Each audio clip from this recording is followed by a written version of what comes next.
WAPG. It's the Airline Pilot Guy. Airline Pilot Guy, episode 326. Yeah, he's up in the sky. It's the Airline Pilot Guy. Hello, you're listening to the Airline Pilot Guy Show, the view from our side of the cockpit door. I'm Captain Jeff, your host, broadcasting live from the APG headquarters studio in a northern Atlanta suburb. Today's show was recorded on the 31st of May, 2018. Yeah, he's up in the sky. It's the Airline Pilot Guy. Put your light and he's flying by. With the Airline Pilot Guy. Psych. Gotcha. I don't even have anybody else with me here. Come on. Could I really be starting the show yet? Really? Come on. Use your heads. Hello, everybody. I just wanted to show you that I'm ready to go.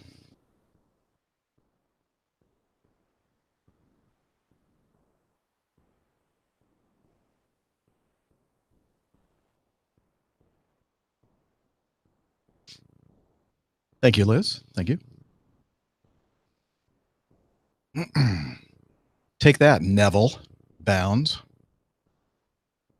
If that's your real name.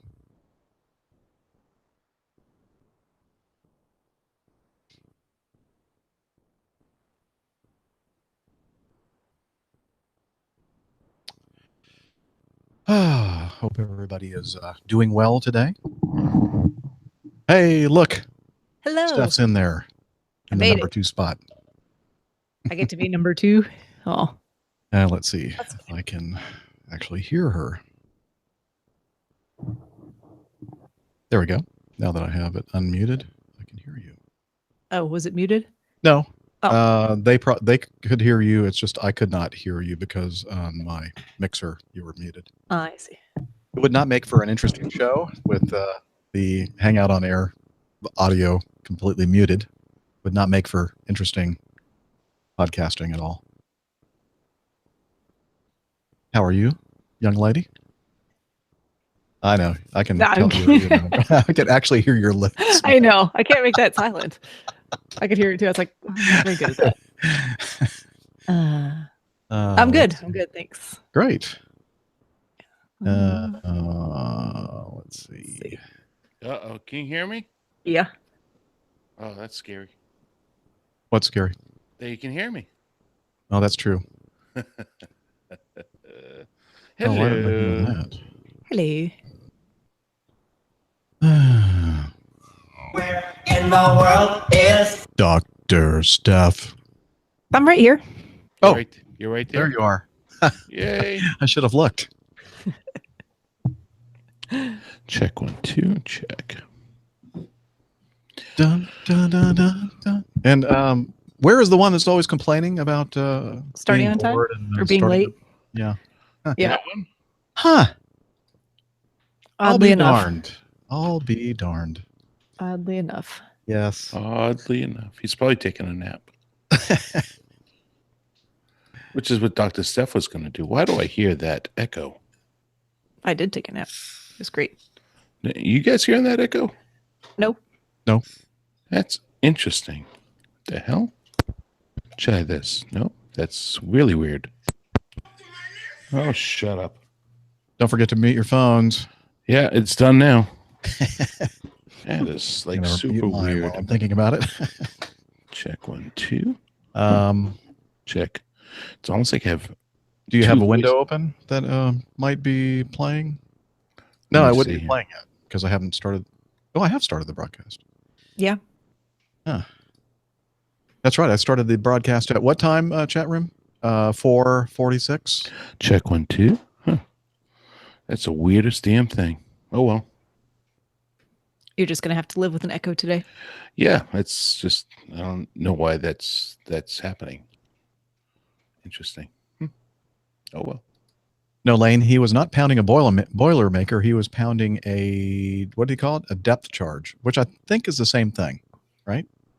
Where you drop a shot glass of whiskey into a beer Oh, sure. He was calling it a Check 1, 2. a depth check. charge, but maybe a depth charge is something different. I'm just guessing it's the same as a Boilermaker. I do know. Well, he can tell us right now. Yeah, there he is.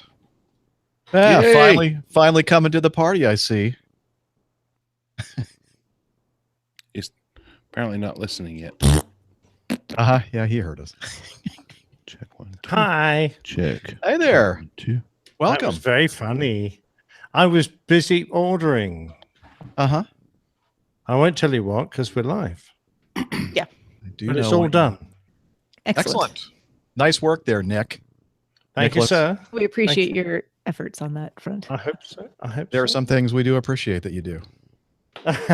Very I'm few glad. at that. I can count them on my hand. No, I'm just kidding. So many things I can't count on all my digits. Oh right. Oh, that's a bit of a shame. And Now I've got the show supposedly up on my television, but it's frozen. Why isn't it working? Because it's I England. don't It's know. cold over So, there. is everybody noticing that Nick is in this wonderful new space, a new recording studio? And a Very very, nice. very, very nice space. Yeah. Wow. Nice view of the garden when it's not dark outside, I suppose. The backyard, you mean? Yeah, I mean the backyard. Yeah, absolutely. I mean, it's now pitch black out there, but we could do, in theory, a little tour. So All I've right. got a nice Look at screen. the head on that one. Yeah, very good. Thank you. A screen there. There's a bit of lounge chairs. Nice drinks cabinet in the corner. she said. Julie's A little desk. delayed reaction. There you go. So Wow. that's it. Looks nice. I'm getting a little sick though and dizzy. There you go. All sorted. Oh, you know, Now, I just I'll try and realized- sort this TV out. Why? What is going on here? I don't know. Was it working before? Well, it was counting down. It stopped at 57 minutes for some Oh, but it reason. was showing the Hangout window. Yeah, it says this live event will begin in 57 minutes. I Oh, don't know. anyway, I don't know either. Okay. I was trying Mine to see if I could started. get it up on the big screen at the same time. I didn't have any problem with the YouTube link. No, I've got it. I've got it on my computer. This is using It's using a Fire Stick on my telly. Using some of that bandwidth up. Huh? So how did you do a bandwidth check? Yeah, I'm getting 150 down. Wow. I won't tell Very you nice. what I'm getting. Oh, that's right. You Fiber. have fiber, right? I do you got have? fiber, and today I'm trying to go because they told me the new router has a much better Wi-Fi card, so I'm going to try not plugging in hardwire to see if it works that way. But so far, it looks like everything's clear and everything's running beautifully. I'll do a speed check here in a second. Okay. I'm just getting my Windows set up. I don't think I understood what you just said about the wired and non-wired in the router. Oh, that's because it's in Bostonian. Oh, okay. No one understands that, Jeff. It's fine. Somebody please transcribe that. It's Yeah. because Yeah, all right. So what's that cable that you can run from it? Not Ethernet? DSL, Ethernet cable. Uh-huh. So I bought 100-foot Ethernet cable, Uh-huh. and I was running it from my computer down to my router. Yeah. Instead of going Wi-Fi, as I was having some issues with it. Remember, it was Right. Skyping quite a bit. Now I have a new router, and the new fiber, and on top of that, it with the new router supposedly it has a much better Wi-Fi signal. So I'm trying to use this computer today without the hardwired Ethernet to see how it all works out. I'm going to do a speed test to see what I'm getting today. Okay. Last I saw it was over 1,000. And I'm trying to find the. Here it is. Okay. False alarm. Let's see. Ah, I recognize that. The old pilot's playing tails. Yeah, let me see if I did the end correctly here. Flown specially over perhaps least impressive spy plane. Ooh, a little tease. We know it's about a spy plane. You'll never guess which one. I know it It's cheating. because I listened to it all the way from the front, the beginning to the end. Yes, Ah, here we go. Alpha and Omega. We're on episode 326. 15 We are. watching. Oh, look, there we go. You see? Oh, look at that! disappointing. Oh, this is going to be distracting. There's Captain Jeff and me. Hello, me. Hi, me. That's very disappointing. What's I the came matter? up into my room. My download's 23.13 megabytes per second. Upload 16.43 with a ping of 6. So you said that's through the is that through the wireless or the hardwire? That's the wireless. I wonder if I. Okay, so that's the wireless is always going to limit the amount of bandwidth because it only gets to a certain point and then it just drops off. Well, damn it! I'm just going to go ahead and run the hardwire then. Run the hardwire then. Well, I'll be right back. Okay. Now, can I show you a Yeah, trick? 3 minutes. Can I show you a trick? Okay, here we go. Because I don't know if I can sit on this stool, right? Here's the trick. Yeah. Oh, Should we turn the video off? I'm not sure what you're doing there. well, Looks painful. Yeah. I've got one of these. Any- I've got one of these crotchal standing area. desks. I've got. Oh, you do? I've got a desk. Oh, that that's goes nice. Up and down, you see. So I Oh. can stand at it, like I am now, or I can put it down to the Oh. sitting position. I like it. Yeah, Adjustable. it's very cool. Now, Workstation. maybe it's just me, but what do you think about having a camera that's like straight on? So when you're looking at the screen, you're looking at the camera. Well, I that a thought possi- about that. That's boring because Yeah. like the one in the computer is straight on, Yeah. and you didn't get to see the kind of TV on the side. So Okay. I Yeah. thought that's about true. it, but I Good don't point. Good point. know. I could. You see, I tried putting it. Whoa. Don't feel sick. I tried putting it under there, which is a bit more head on. Yeah. How's that? Is that any better? I mean, however you want to do it, Nick. It's up to you. In fact, I Oh. think you should have a full camera crew, and then like a multi-camera. kind of thing. Yeah, I think we ought to have several. Maybe like occasionally show, Jilly and what she's doing in the house. See, I don't have to go far for my drinks cabinet. Look at that. Oh, Just nice. Over there. Just over there. I'm excited for your new studio. That's cool. I can't wait to see it in person. By the way, I'm going to get to see it in person. We'll talk about it on the show. Oh, Mhm. excellent. That isn't unless a bus runs me over. And I Well, die. let's hope that doesn't happen. Yeah, I'm hoping not. All right, I'm going to go and I'm going to move my desk down and Okay. get a chair. So can we use your nice new studio to record the show when we're in the UK? Yeah, if we can all fit in here. There's plenty of space. What are you Plenty talking of about? room. Yeah. Hang on a minute. I don't know how many people are going to be here. Us. It was just going to be you, Steph, and myself, and maybe Dana. Yeah. And Nick. Here I am. Untangle myself. I need to come down a bit further.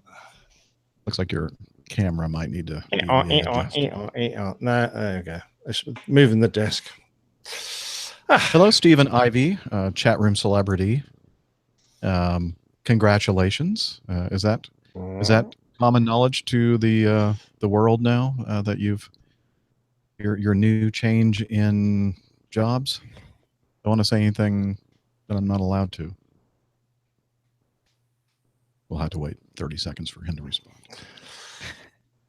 And not because of the latency in the broadcast. It's just Stephen takes a while to just to process the process information. everything. Oh, was that a question? No. Is he He's like talking to me? he's one of the brightest people we know. Yeah, he is a very bright Exactly. person. That's us trying to process the response that he gives us. Although I don't know, I'm not sure about his judgment because he hangs out with people like us. Well, That's very true. not public.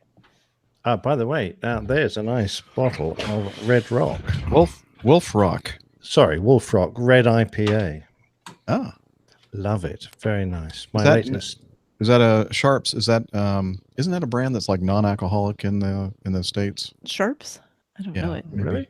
I wouldn't buy it because it's non-alcoholic. Yeah, well, No, it's a Cornish beer, so Cornish. Oh. exceptional. It's Let's go with your Cornish. game hens. Let's try that again. Do the why do the Cornish people excel in game hens? In what? Well, we have here in the States, we have something called a Cornish game hen, like a Oh, I don't know actually. a I've never heard of a poultry- Cornish game hen. really. Oh, have you heard of that stuff? Am I Yeah. just like making that up? Cornish hens. Okay. Sure. I mean, Something I don't know the name of all the hens in Cornwall, so Well, they're all just generically Cornish. I don't know. They're all corny. Fair enough. Do you like my hat? Yeah. Is that the 100-year anniversary RAF? No, thing? it's Or just is it one I RAF? picked up at the RAF Oh, Museum. very nice. It's got a very nice gold wire badge on it. So thought Yes, that Mike Kuipers, your sense of humor is Cornish. was- I have to agree. Mine is too, though. All right, let's In the see. United States, a Cornish game hen, also called a Cornish hen, is a hybrid chicken sold whole. Does it say what the origin of it is? Anything I'm to do with? looking. okay.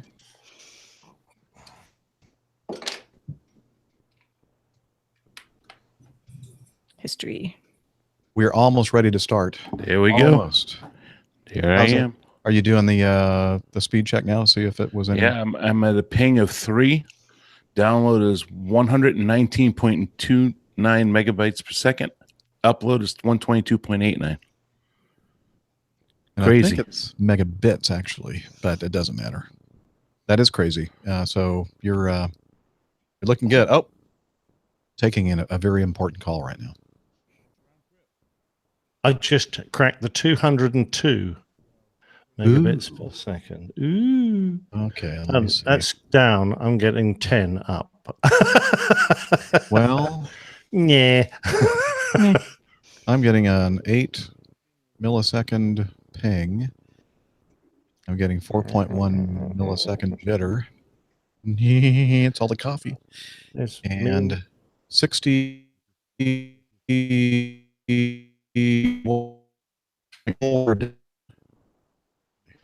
happy with 61.4 and only 5.32 up, but I don't have the fiber that some of you have. now, I just, you guys just went a bit Skypey there. That's because I think I was doing a speed the check. speed test. Okay. Yeah, speed test. Excuse me. I should never drink carbonated beverages when I'm doing the show, but of course, it's never stopped me in the past. By the way, do you like the clock? I do like that clock. I noticed it. Yes. Yeah, I haven't decided. I haven't got the other one yet. I ordered 2. The other one is a clapperboard, just like our Nev special clapperboards with a clock on it. So I haven't Nice. decided which one I'm going to put on the wall yet. Okay. Let's see. I am going to start my recording All right. Okay. while I'm thinking about it. Oh, where did my audio hijack go? Oh, why is it that I'm not seeing a signal from you all in here? That's Uh, recording. Y'all say something. Peter Yeah. Piper picked a peck of pickled pepper. If Peter Piper picked a peck of pickled pepper, where's the peck of pickled pepper Peter Piper picked? Oh, okay. Yeah. I was looking at the wrong track. Okay. Recording is started. Good. My clapperboard's upstairs. I still haven't finished moving in yet. so- Oh, you can just clap your hands. yes, I know. By the way, It's so crude. did you guys notice that I started the show when I first started broadcasting? I started the show. Yes. Yes, Didn't know. If you were- I suddenly heard it through my earphones that I wasn't wearing. Like, So I went, what the I'm not even hell? on the show yet. It was going to be a really good show, and then you guys showed up. Yeah. You didn't count on that part of it. 162 down and 10 up on. Ooh, nice, nice. Overall. This should be a Showing good off, yeah. good video show and Should be. audio show. Should be. Content will be horrible, but the Don't ask for signal- accuracy. Yeah, accuracy is not. Yeah. Okay. Are we ready? Oh no. Dana's not. Ben is on the bloody phone. So why is the phone bloody? Did he like bash it with Beating something? No, there's no blood. Should I have said damn phone? Sure. Now bloody Okay. sounds better. I like that. I like the bloody thing. Visually pleasing. Oh, Steven, I never got He said no, not public oh, knowledge. okay. Well, never mind. Should we start over? Probably. Okay. Don't Well, I didn't talk say about what it was that has No. changed in his life. Okay. So Well, I you think I'm kind of okay. did, but I did? it. Yeah. But no one knows. Really. Nobody listens to me, Steph. that's true. See? All they heard was wah, wah, wah, wah, wah, wah. Steven. And then they rolled back over and went back to sleep. I love you guys. I know you do.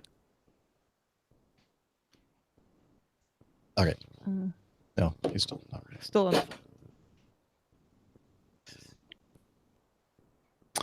Let me make sure I have everything set up here.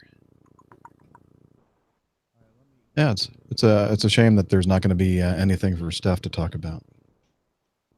I don't have anything to talk about. I know. Nothing.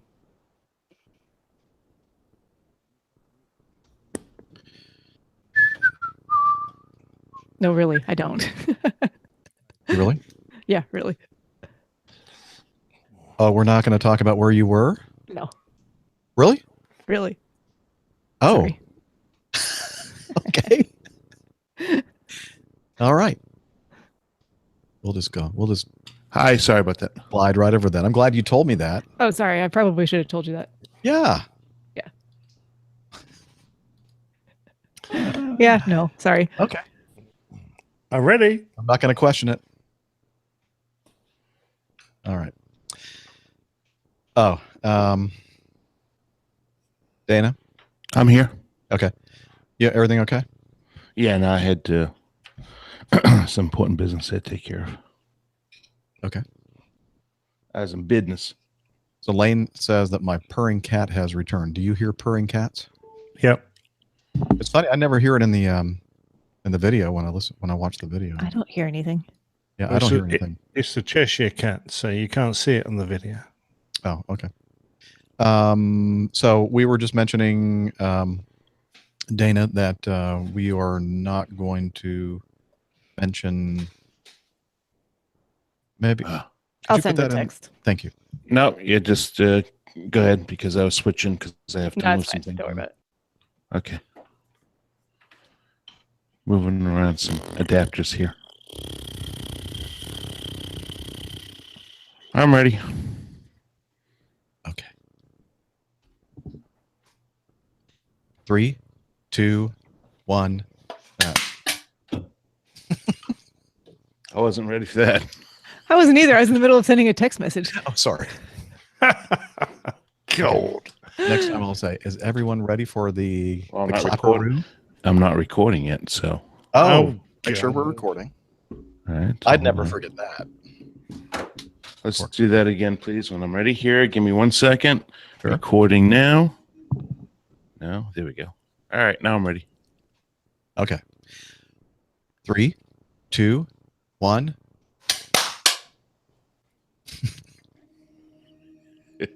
It never ceases to tickle me when I hear all that. It's all within about 2 seconds. That's pretty close, I think. Okay. Oh my recorder's not working. Oh, that's interesting. Tanya says she doesn't hear it live, but she does on the replay. Huh. I don't hear it on the replay, though. Huh. Very strange. Yeah, All right, I'm let not me recording. My thing is not working. What in the world is going on? What thing is not working? My recording. I don't think you have to worry about it with me. Uh-oh. Nick has sunk. The ship has sunk. Why would this thing not record?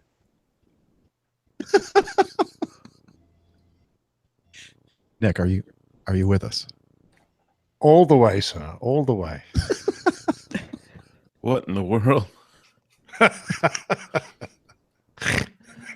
Oh my gosh. Haven't you seen that, Dana? I'll give you a quick demonstration. Here we go. Bye, everybody. Bye. Thanks for coming. Oh, men and their toys. Help! Help! I'm drowning. Someone's wearing a life jacket. If Life only that were true. I think he's got one of those movable desks. Yeah, I knew what you meant, Tanya. I don't hear it on the YouTube replay myself, but maybe I'm just not listening. Piece of junk. So what's not working, Dana? The Audio hijack? Audio hijack will not start. Huh. So I'm just going to completely close out of it. I don't think you have to worry about me today because I'm at like 1,000 megabits, megabits. Was it? Yep, bits per second. So yeah, it's kind of confusing because storage is in megabytes, but speed on bandwidth is in bits. And I think a byte is 8 bits. Is that correct? You computer nerds out there listening in Sounds the chat right. room. Is that right, Steph? I Do don't you know. recall? I think I Oh. knew that at one point in my life, but I have long since had to care about it and have forgotten. Yes, I understand. What? Let me translate that. I don't give a darn, you stupid computer nerd, Jeff. That's what No, she means. that's not true. It's just that I don't recall because I haven't had to think about it for a long time. Shut up, Jeff. Love it. Love it, love it, love it. Oh, by the way, this is a bit echoey in here. Have you noticed how it's slightly echoey? I haven't really it doesn't, to me, Okay. to my ears, it doesn't sound any different than it normally does for you. That's good. It's just there's no curtains yet. So when Of course, now that I'm paying attention to it, then I'm probably going to notice it, but that's okay. It's not really bad. Echo. Oh yeah, I hear it that. now. I hear it. Speaking of echo, Dana, do you still hear an echo? No, Yeah, that's no, weird. it was weird. I just changed a whole bunch of configurations, so it sounds a lot better. But for some reason, the audio hijack's not working, so you can have trust it's going to come through. Okay. I'm not going to reboot my system. I'm not going to worry about it. Not going to. Right. And okay, I think we're ready. And here.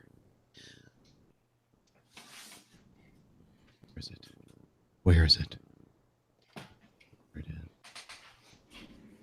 Right here. WAPG. It's the Airline Pilot Guy. Airline Pilot Guy, episode 326. Yeah, he's up in the sky. It's the Airline Pilot Guy. Hello, you're listening to the Airline Pilot Guy Show, the view from our side of the cockpit door. I'm Captain Jeff, your host, broadcasting live from the APG headquarters studio in a northern Atlanta suburb. Today's show was recorded on the 31st of May, 2018. Yeah, he's up in the sky. It's the Airline Pilot Guy. Get you right and he's flying by with the Airline Pilot Guy.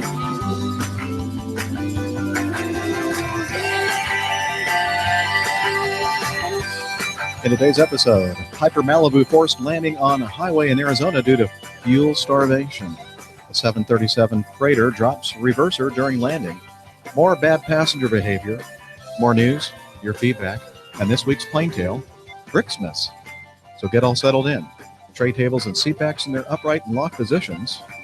Electronic devices powered on. Flight 326 is ready for pushback. Hello, everyone, and welcome to the Airline Pilot Guy Show. It's an aviation podcast where we strive for an accuracy rating of at least 50%. And I am a captain for a major U.S. legacy carrier based in Atlanta, Georgia. And joining me today to help me in this endeavor is a doctor,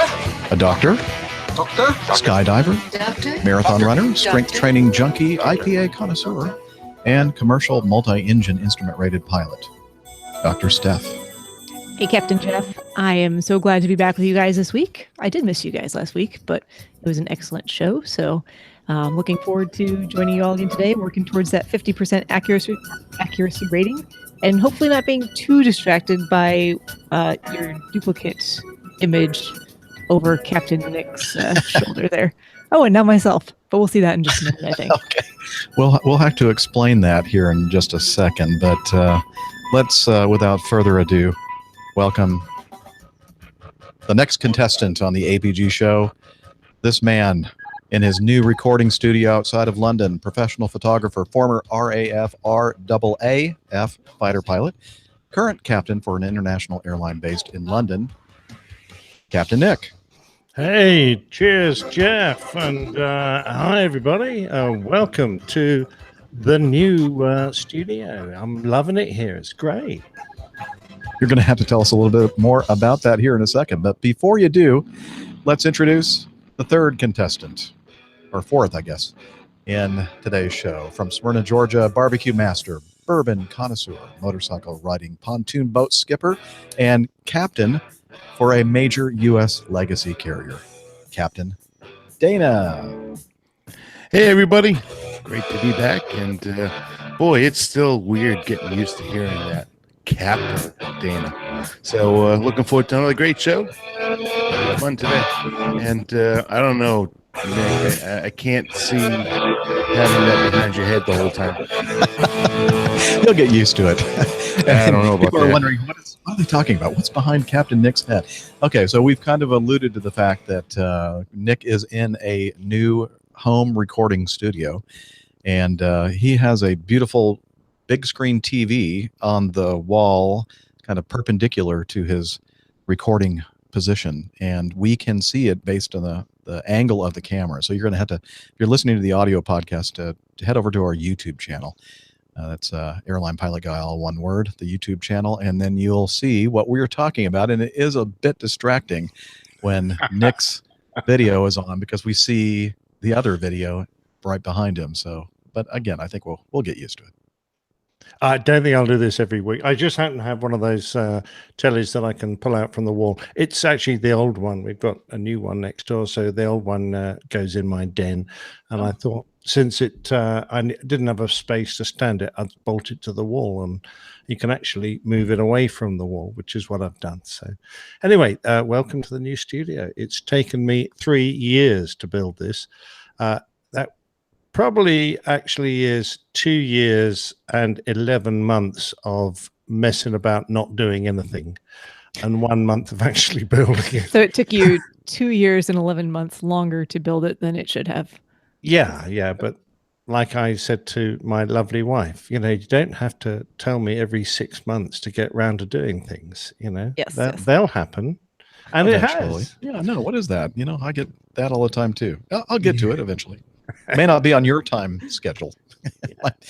Mine's a little different. It's not entirely a sound studio, so there's no furnishings in it at the moment for sound. So it might be a trifle echoey, but it's mainly a photographic studio. So I've got plenty of room behind me to set up all my photographic gear, lots of PowerPoints organized, lots of storage, nice cabinets to put cameras and stuff. But it also has got a great workspace here for me, and one just across the room there for my lovely wife.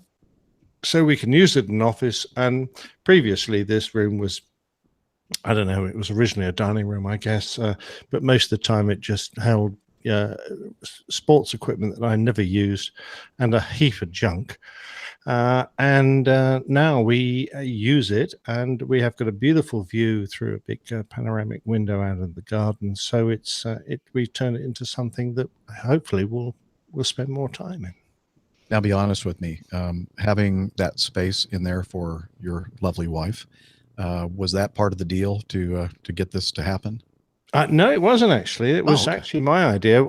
There's a redundant corner over there where a secretary could work. So I thought, well, why not get... He's relegated her to the redundant corner. Yeah. That sounds so generous of you, Nick. It is, isn't it? And I put sort of matching desks, except mine goes up and down. Julie isn't tech enough to work the buttons that make desks go up and down. So hers just sits still.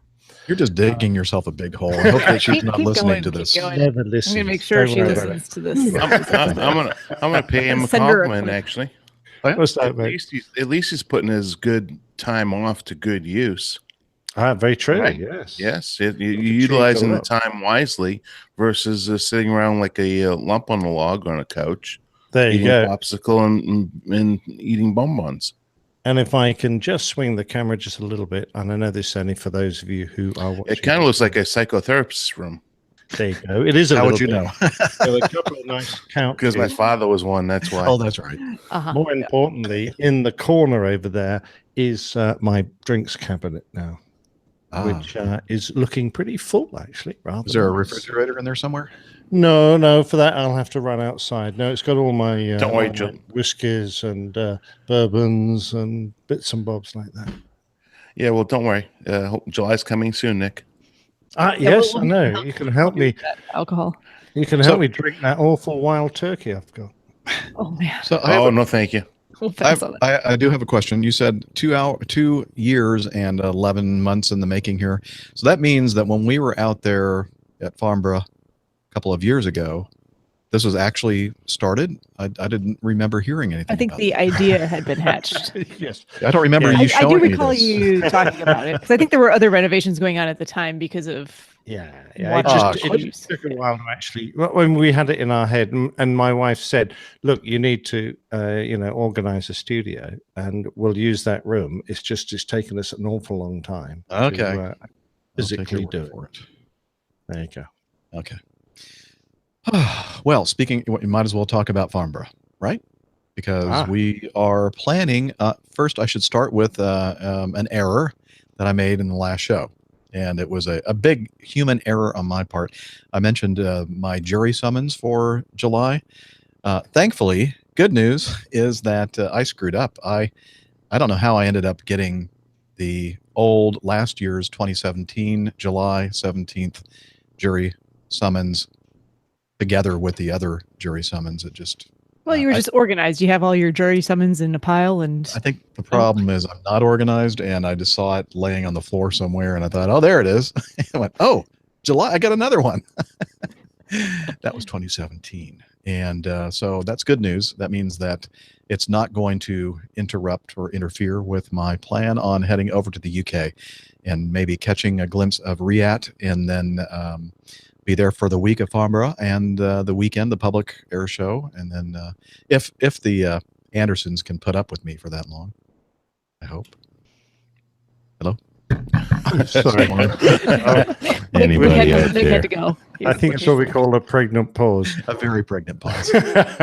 No, my normal mic mute has failed on this. Uh-huh. I have to use the software one. I keep forgetting. Gotcha. So yes, of course, we've found a spot for you in the basement. Oh, Wait a minute. Aren't you in the basement right now? No, we don't have a basement. Yeah, I was going to say there's no basement. Oh, 6 feet under. Thank you. Very special place for me. The crawl we space. refurbished the bathroom and the bedrooms. Of course, now that I don't use one of them as an office, will all be available. And apart from the fact we have to tidy them up a bit, you're going to be very, very welcome. All right. I'm not going to say that. I'm looking forward to it. I was going to say, do Steph and I get to sleep together again, or do we get separate rooms this time? I'm just kidding. That's a joke. You're lucky. I already got the text and Don't do stuff. It's me this time, Jeff. I Oh. didn't want to have to break that news on the air, but there you have it. Okay. Well, it's an exciting place, this APG thing. Right. Let's see. So Dana, you're going to make an attempt to get over to jolly old England for the that'd be OLDE England.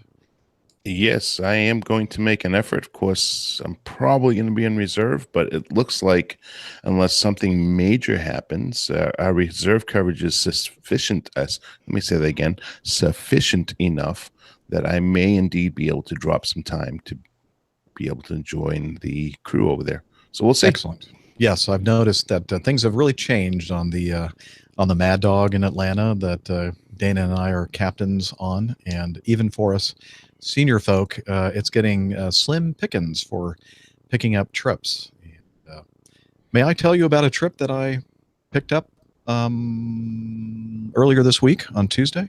You may. Thank you. So it was an interesting That thing. was very good to hear about, Jeff. Thanks. That's perfect. Did I black out again? Wow. Excellent. And I'm not even Moving drinking. Neither am I. I'm drinking water with lemon. Okay. So I've not done this before, but although I've been on, well, this will be my third fleet or airplane that I've flown that is has either been retired or is in the process of retirement. And we've talked about it before on the show. The airplane that Dana and I are flying is at the beginning stages of the retirement of the fleet.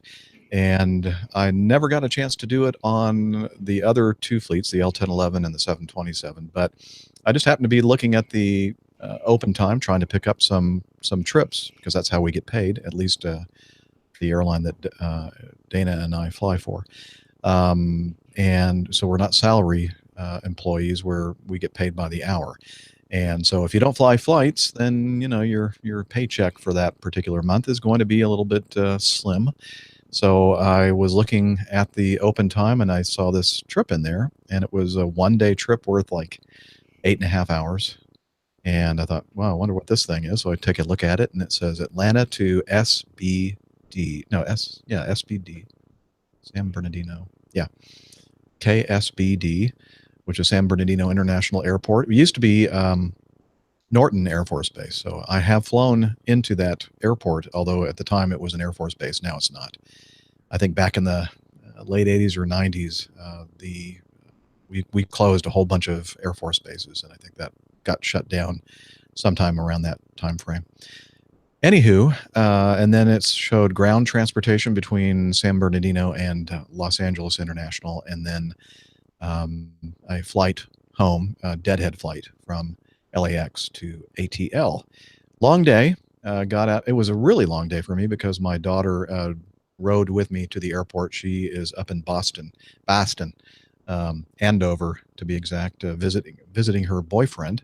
And so I said, I'll leave a little bit early, and best shot you have to get up there would be to try to catch that first flight to Boston. Turns out she didn't get that flight. We had to make her go through LaGuardia and then take the shuttle to Boston, but she got there before noon. So left the house at about 4:30 in the morning, and our flight from Atlanta to San Bernardino left at 8 o'clock, and the airplane that was retired was November 926 Delta Lima. And this particular airplane, as far as we can tell, was not involved in any major incident or mishap in its lifetime. It was born on the 15th of September 1988, and that was about exactly 3 months before I was hired at Acme Airlines in December of 1988. The airplane, she ended up with 77,006 hours and 13 minutes, and the last 4 hours and 19 minutes of that were logged by myself, and I logged a bunch of other time on that airplane. I'm sure Dana has as well, ship number 926. And it had 58,092 cycles on it before I stepped on for the last flight. And it ended up the last cycle flown by me to 58,093. So it had a great life, almost 30 years of flying exclusively for Acme Airlines, and a long flight. A lot of people were that were following me that day were kind of making fun of the fact that I don't normally fly a 4-hour and 19-minute flight, and they're right.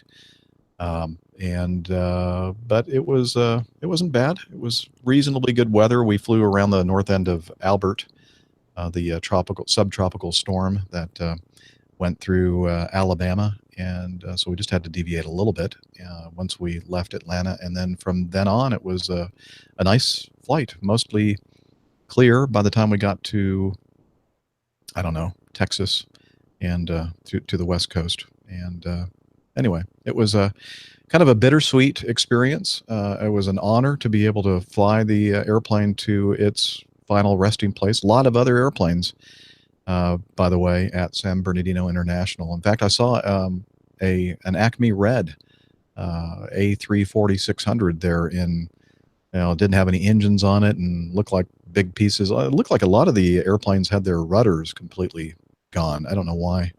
Oh, don't worry, Jeff. They'll soon have that back in the air again at the rate the bin liners are going down. They might actually. There were a bunch of 747s, and even saw some narrow body Airbuses for Acme there, and so it's just kind of a sad thing when you see it. It's kind of like, oh, it's like what they say, the boneyard. It's just it's depressing.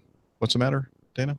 It's the graveyard. Yeah, the graveyard. And I was hoping that maybe some of these were just being put in long-term storage, and that they get to fly again at some point. And I guess some of them are kind of set up that way, but a lot of them you could tell. I mean, there were some old airplanes. There were 727s and stuff that were the carcasses were lying about. So anyway, it was an interesting. So how many fueling stops was it? 3, 4? No, fueling one. stops? We filled it up to the brim, Dana, and landed with about 13,000 pounds, something like that. And Wow. we didn't have any passengers or cargo or anything on the plane? No passengers, no cargo, and no flight attendants. It was just the co-pilot and I. And the other interesting thing is, normally when I do these maintenance ferry flights, and we have the option, Dana knows this, that we don't necessarily have to wear our uniforms. And I decided that I would not wear my uniform this time, and that was kind of weird. Just it kind of felt like you were in the sim, wearing the stuff that you'd wear in the simulator period. But and the nice thing about what I was going to ask you. So was that landing like the videotape landing we saw of your last landing with me? Oh, it was a lot worse, because Dana. I mean, every landing that I do is just horrible. So. It was especially in an empty airplane. I was just trying to help them out. I was just trying to help them out, because they're parting these things anyway, dismantling. Don't use this plane again. Yeah, I think that I'll shake some things loose, and I think the pieces of the tail I think fell off on the runway. But I was just trying to help everybody.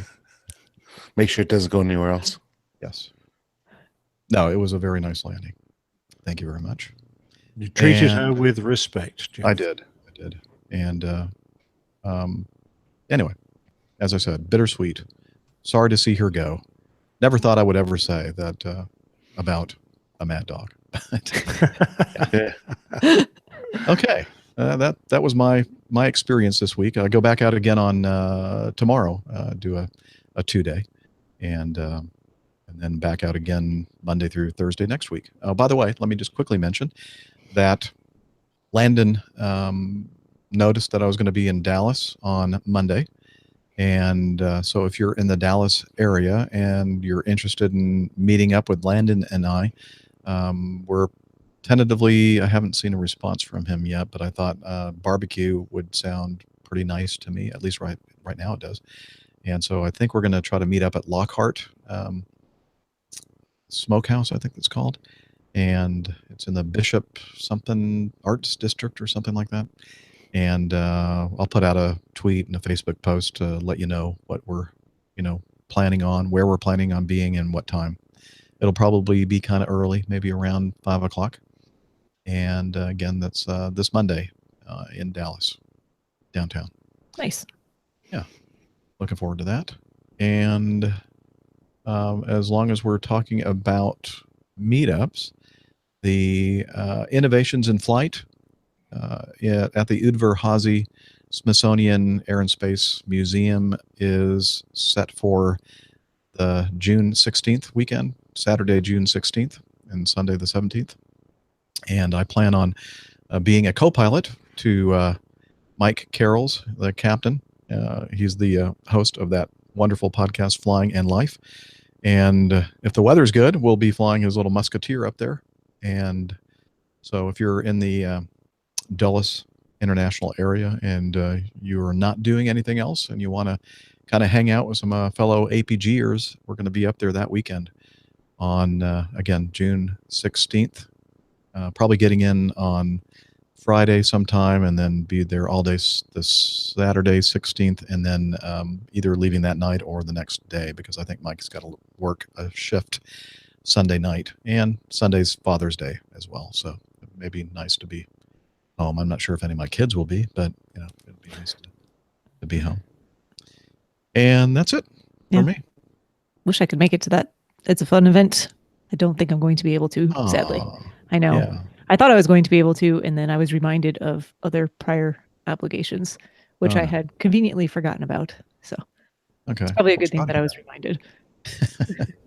That was what, 3 years ago, Steph, that you and Miami Rick yeah. and I Yeah. met up together, and we did the innovations in flight, and met the Airplane Geeks crew for the first time, and attended their meetup, their get together that they have on that Saturday evening at the Red Robin restaurant. That was a lot of fun. Yeah. Good I memories. definitely would like to get up there again for it. Unfortunately, it just looks like it won't be this year, Oh, which is a shame because of the Airplane Geeks 500th. yeah, they're doing. episode They've already had celebration. their 500th episode. They already had the show, but they're doing, kind of in conjunction. So Yeah, like their 10th. They're in their 10th year, or they're yes, getting something. closer. So pretty cool. A very monumental benchmark in the aviation podcasting world. In fact, they've got to be. If it's not the longest running aviation podcast out there, it certainly will be close. It may not have been the first, but they're still going. I don't think any other aviation podcast has been going that long. So congratulations to the Airplane Geeks. Oh, absolutely. Good job, guys. Congratulations, awesome. I'm looking at the flights right now. As a matter of fact, it's a possibility. I'm off. I just don't know what's going on that weekend. That will have been the third weekend in a row I will not be home, so I'm not sure I can do that or not. Yeah. Well, if you can, that'd be great. I will try. If not, Looks like Acme has a flight that gets in about noontime on Saturday. That'll probably work. Yeah. And then leave. Where are you guys staying on Saturday evening? well, I have the privilege of staying with Mike's in-laws, who live in the area, because I'm his co-pilot, so I get to tag along with Mike. So I will not be staying in a hotel, but there are a lot of folks are staying, including the main man Micah, staying at the what's it called? The Renaissance? No, not the Renaissance. The Residence. Yeah, Inn there's or a whole something like bunch. that? I mean, it's at Chantilly, the I think. airport, so there's a whole bunch of hotels. It wasn't a problem when I needed a hotel there. There we go. Residence in Chantilly, Virginia, is where main man Micah and several others are staying as well. And as Steph mentioned, there are a bunch of hotels in that area. Yeah, either that I can make it a day trip because as the flight comes back at 5:30, so at least You make can an go out appearance. on Father's Day. You can head out to the lake in your Tritune. Yeah, and that's what I'm thinking because I'm sure a lot of my fathers that I know will want to do that on Sunday. Although if I take an early flight back, that would be fine too. So I'll figure it out. I'll Okay. look at it. Excellent. Now, Steph, Yes. please explain your absence. You just didn't feel like doing the show last week, is that I it? didn't feel like doing the show. No, I was out of town. I was pretty far out of town. And I know everyone wants to know, but to be honest, it was kind of just a little getaway trip for some headspace, some time by myself. And I do a lot of sharing of things on social media and here. And every once in a while, you just need one for yourself. So I'm going to keep it that way. Sorry for being mysterious, but there was just a lot of stuff going on at work, a lot of stuff, personal life stuff. And I just needed some time away to kind of refresh, recharge, and happy to say mission accomplished. Did get to see some friends along the way. So that was a nice added bonus. So. I think we all completely understand, especially when you're kind of in the public eye a lot. It's sometimes nice to just be incognito. Yeah, not even so much here, but just, I realized I shared a lot of stuff on social media, Facebook, all that type of stuff. It's like, it might be nice for once just to keep it for me and people who are close and I care about sharing some private stuff with. So, but I had a very nice time. I'm sorry I was not able to join you guys for the show. Excuse me. I do want to say a huge, huge, huge thank you to main man Micah for the lovely piece that he sent in for my birthday. That was above and beyond nice, and I'm so thankful to him for that. It was very nice to hear, and I know he's in the chat room right now. So thank you, Micah. Thank you. And but yeah, It was kind of creepy, I thought. No, I'm just kidding. Micah's not creepy. He made such a big point of me he not did. being creepy. He's like, I'm not creepy by saying that. I'm I just would kidding, never Mamie think and that. Micah. I would It was never not think creepy at that. all. And I don't care what other people think. I know you. So, but yeah, that was very, very nice on his part. And I had a very nice birthday. I think I'm officially closer to 40 than 30. Oh, so old. Hey, I'm Over allowed to the have hill. my own. Yeah, I you know. So So, You did look like you're older. No, I'm just I kidding. know, right? I can tell. so how old were you when I started flying the F-18? 6. 6. Yeah. And, We learned that today. yes, and Dana was graduating from high school and Yeah. Yes. experiencing other life. Events. Unbelievable. You mistook that. Oh, did I? Oh, okay. It went the Oh. way I wanted it to go, but that's not actually what that was about. I lost my virginity in flying an airplane. Oh, thank you. Thank Yes. you. I That's wasn't sure the where year. was That going. was my graduation gift to myself. Is Ah. that I went for my first flight. Jeff was about to just turn so many shades of red there. Yeah, I'm going like, okay, was. I'm going to make a Because that's marker what at this point. you in the thought I was- show. That's what you thought I was talking about, and it's actually not what I was talking Oh, about okay. at all. I was Well, talking you did- about that's you when did I went write- flying. You did write a big capital V. Yes, You and I did. You did. Lost your And then you did capital not mention V. anything about flying after No, that. you didn't mention anything No. about flying. I That's think you because just changed I your set you story up. big I time. set you up perfectly. Okay. Exactly where I wanted Well done. you. Well Yeah, played. I sense a little bit of backpedaling here, person. No, there's no backpedaling whatsoever because that date was much earlier. Okay, let's move on. Dana, since you're already yapping, what have you been up to? Have you? Well, you're still between IOEs here, right? I am indeed finished my IOE last week, which we of course did the show last Thursday. Last Friday was a much more tame, enjoyable day, although the weather was crap. But other than that, it was a very usual day. The biggest challenge I'm having is to learn how to taxi that airplane really smoothly. The 88 versus the 90, big difference in the way they taxi. So other than that, and even doing so, I'm doing a really good job with that. So looking forward to tomorrow. I start a 4-day trip tomorrow. I do a Toronto round trip. Unfortunately, I'm not going to be able to get off the airplane long enough to say hello to our lovely Liz up there. But then I fly back to KATL, Cattle as I like to call it, and then on down to Fort Walton Beach for a nice it's just about 34-hour layover in Fort Walton Beach. My lovely bride is going to try and join me for the first time as me flying as a captain at a legacy carrier, which is going to be fun. It looks like the flights are holding good. And I spoke to the check airman today. Seems like a nice fellow. Last guy I had was named Mark.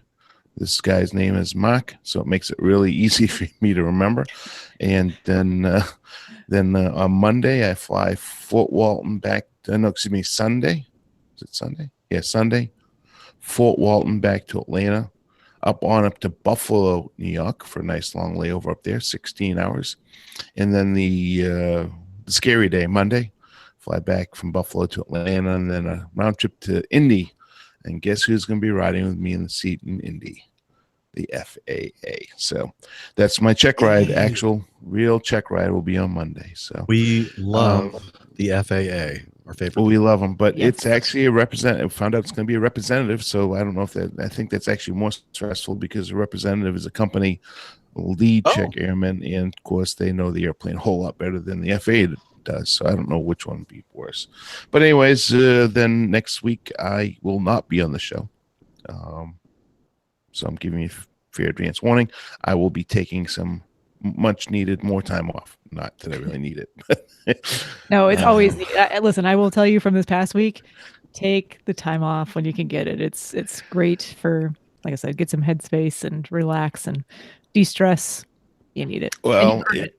So well, yeah, that and a very close friend of mine is going for his certification dives, and I said, "Well, I just happen to be off. Would you like me to join you?" And again, going to the Cayman Islands to go diving. So that's where I'll be. lovely. Wow. And I'm going to take about 3 months off, I think. So I think you will earn that. I at think this I point, need it, too. actually. Yeah, I think you do. Yeah. Oh, boy. Shut up, Jeff. Yeah, Jeff. Shut up, Jeff. And oh, by the way, for those folks that are in the coffee fund cadre, Jeff finally posted my first round of experience. It was a 30-something minute long post, and then of course I just finished up on my second backlog that I did of my experience, which is far more in detail than what you've gotten on the show here. So it's an excellent trilogy. And then I got a care package, a very nice care package, all the way from Kansas City. Kansas City Matt sent me 6 bottles. I think it's 6 bottles of different barbecue sauces and 2 bottles of rubs, which this past weekend, Memorial Day weekend, I used on the chicken to do chicken legs for everybody on the boat. Three-step process. The first step was to go ahead and brine them for 24 hours, chicken legs. Then they came out and they got smoked, not fully cooked, but smoked for about an hour and a half. And then the last thing I did is when we were on the boat, because I have a grill on the boat, I grilled them, and they were, Matt, to die for. Matt, that rub was fantastic, and we already discussed which rub it was. I'm not going to make everybody jealous. So that's enough from me. Sounds like a good hungry. combination there. Fire and boating. It is fantastic because, listen, What's the wrong with water's that? right there. Yeah. Well, I know, but okay. Yeah. I mean, it's not like I jumped in the Cessna and decided to grill up at 4,000 feet or something. That would be worse. That would be worse. Yeah. Definitely. Don't do that. Not a Okay. good idea. What's wrong with grilling in boat? Anyway. never mind. It's awesome. Yeah. mean, it Everybody sounds- on everybody in it's called Illinois Creek. So basically, it's a part of the lake that's kind of secluded, and that's where everybody anchors up, and you know what they're going to do: party, drink, rock on. And I'm the only guy out there with the grill going, so everybody wanted to come onto my boat and party. So it, and of course, the really good smell of that barbecue from KC really helped out as Okay. well. So Let's don't talk about it anymore. I'm getting hungry. Yep. Likewise. Yep. All right. Excellent. Well, thank you, Casey, Matt. I hope that you didn't use it all up, Dana. I'd like to try some of it. nope, it's all gone. Sorry. Dang it. Okay. But I will be in Buffalo this week, so you know what Yeah. that means. Yeah. Dinosaurs. Oh, yeah. Yeah. Yeah. I should have a dinosaurs meetup on Sunday evening.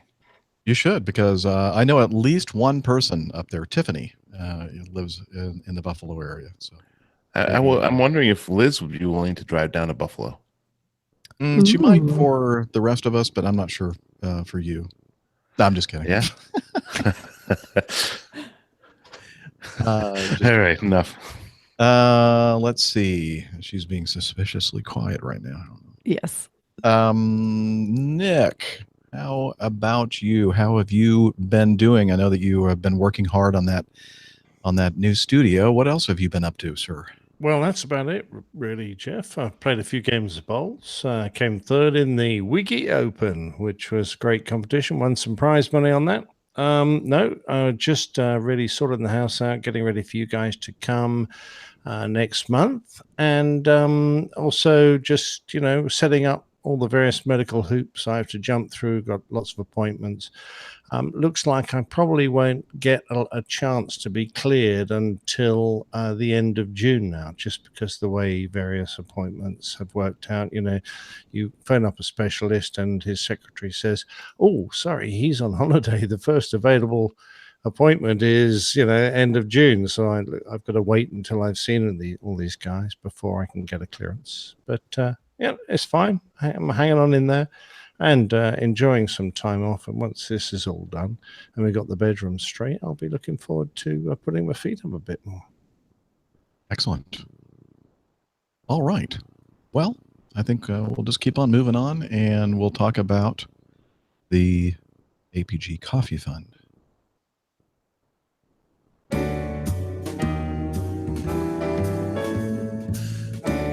Johnny, how much more coffee? No thanks. I love coffee.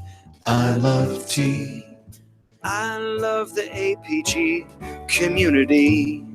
Coffee and tea and the driver and me.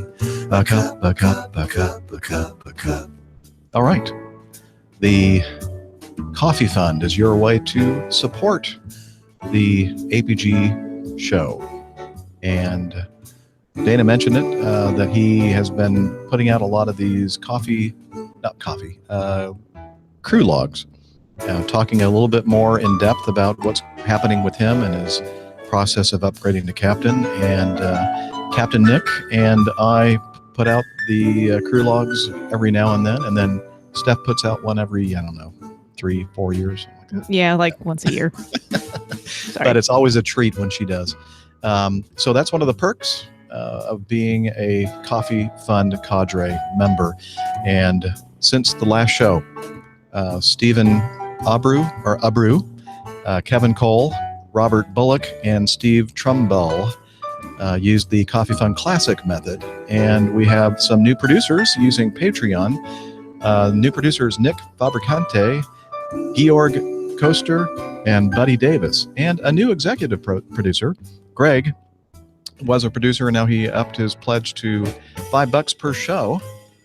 And he is now a new executive producer. And again, that's patreon.com. If you want to learn more about how you can join the Coffee Fund Cadre, head over to airlinepilotguide.com/coffee.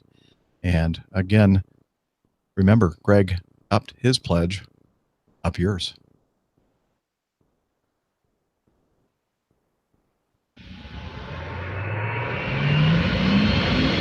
Stand by for news.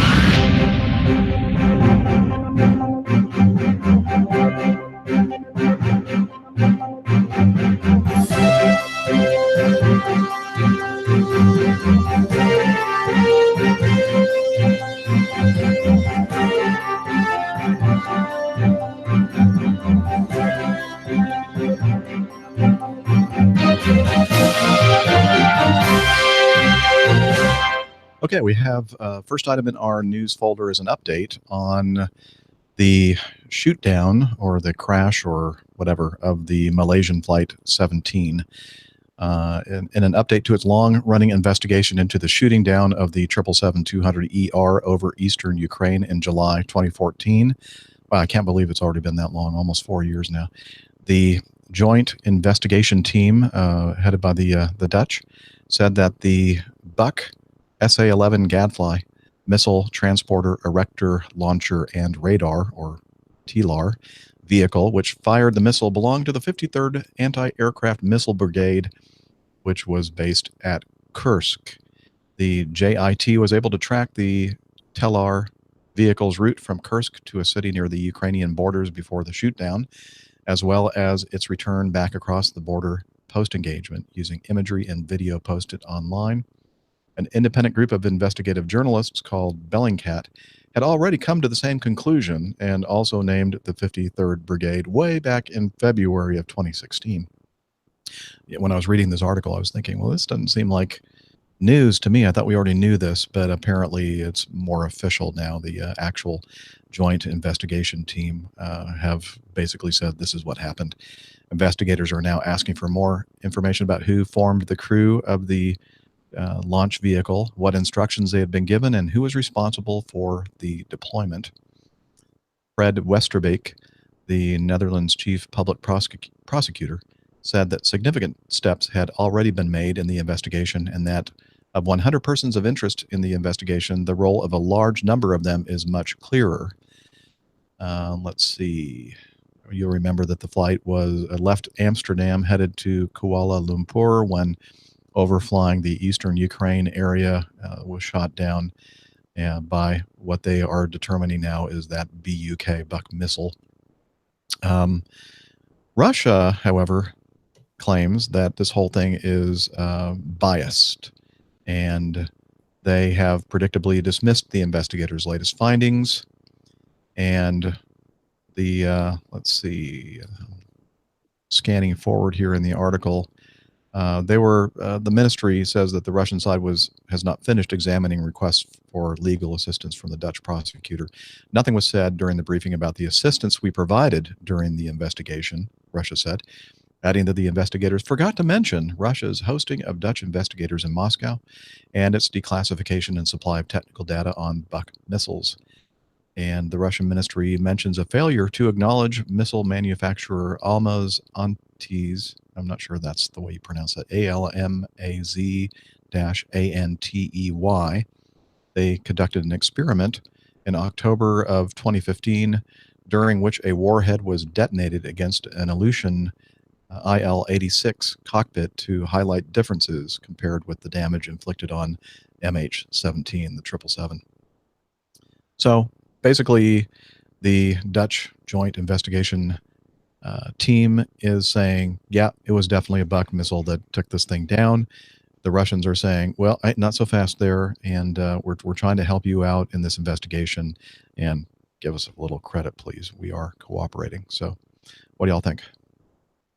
Well, cooperation doesn't change the fact that the findings point the finger directly at a Russian military unit. So, you know, the fact that they helped out the quarry is to be lauded. But I think the findings are perfectly clear, and we know exactly where the responsibility for the murder of those people lie. Yep, I agree.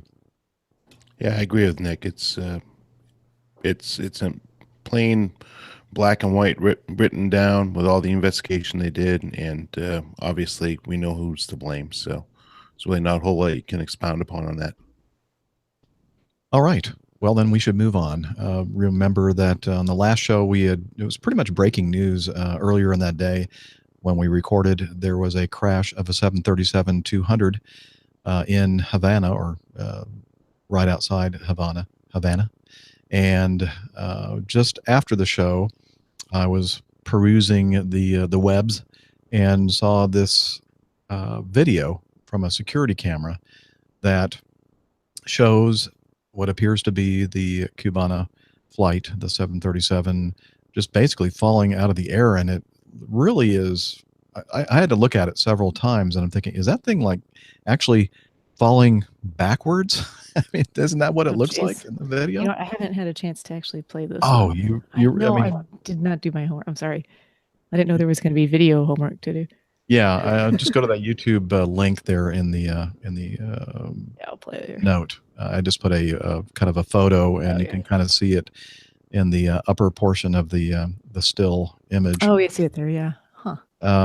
And Nick or Dana, did you get a chance to look at the video? Yeah, I took a look. It looks very much like a flat spin to me. It looks like the attitude of the aircraft. It looks like it's flat plating on its way down, rotating about the center of gravity, nose high, spinning left, and its general trajectory is left right, but of course because it's in a spin, it's not at one point it's actually going tail first. So that's what I'm just like, well, how do you do that? Like it comes around this way. So I think it's just the fact that it is flat plating. It's no longer got any forward spin. Only inertia is carrying it in the general direction on the screen of left to right. But the aircraft itself is in an aerodynamic turning spin, but flat to the ground. So it will at one point appear to be going tail first. I wonder, and this is just me going out on a limb here, but I wonder if it's not a case of possibly an engine failure where the other engine was accidentally shut down. The good engine may have been shut down. You see what I'm saying? How they end up in a stall like that so soon after takeoff. I think it's aliens. If one engine's failed and they shut the wrong one down, Dana, then it will keep going in the same direction. It won't have any asymmetric thrust. It's only really if until you stall the airplane. Yeah, of course you can stall the airplane, yes, and it could enter a spin. That could well have been the cause, but there are so many ways that they could have mishandled the aircraft. If they just used too much power and had been too low an airspeed, it would do that. You don't necessarily have to shut down True. the other engine. Engine failure with too much overcorrection or not the right correction. Yeah, Of course, we never speculate on this show. never. No, but that's the way I'll be going. Yeah, I don't know. Hopefully, we'll get more information about it. I didn't check right before we started the I'd like recording to- today I mean- to have any updates on it.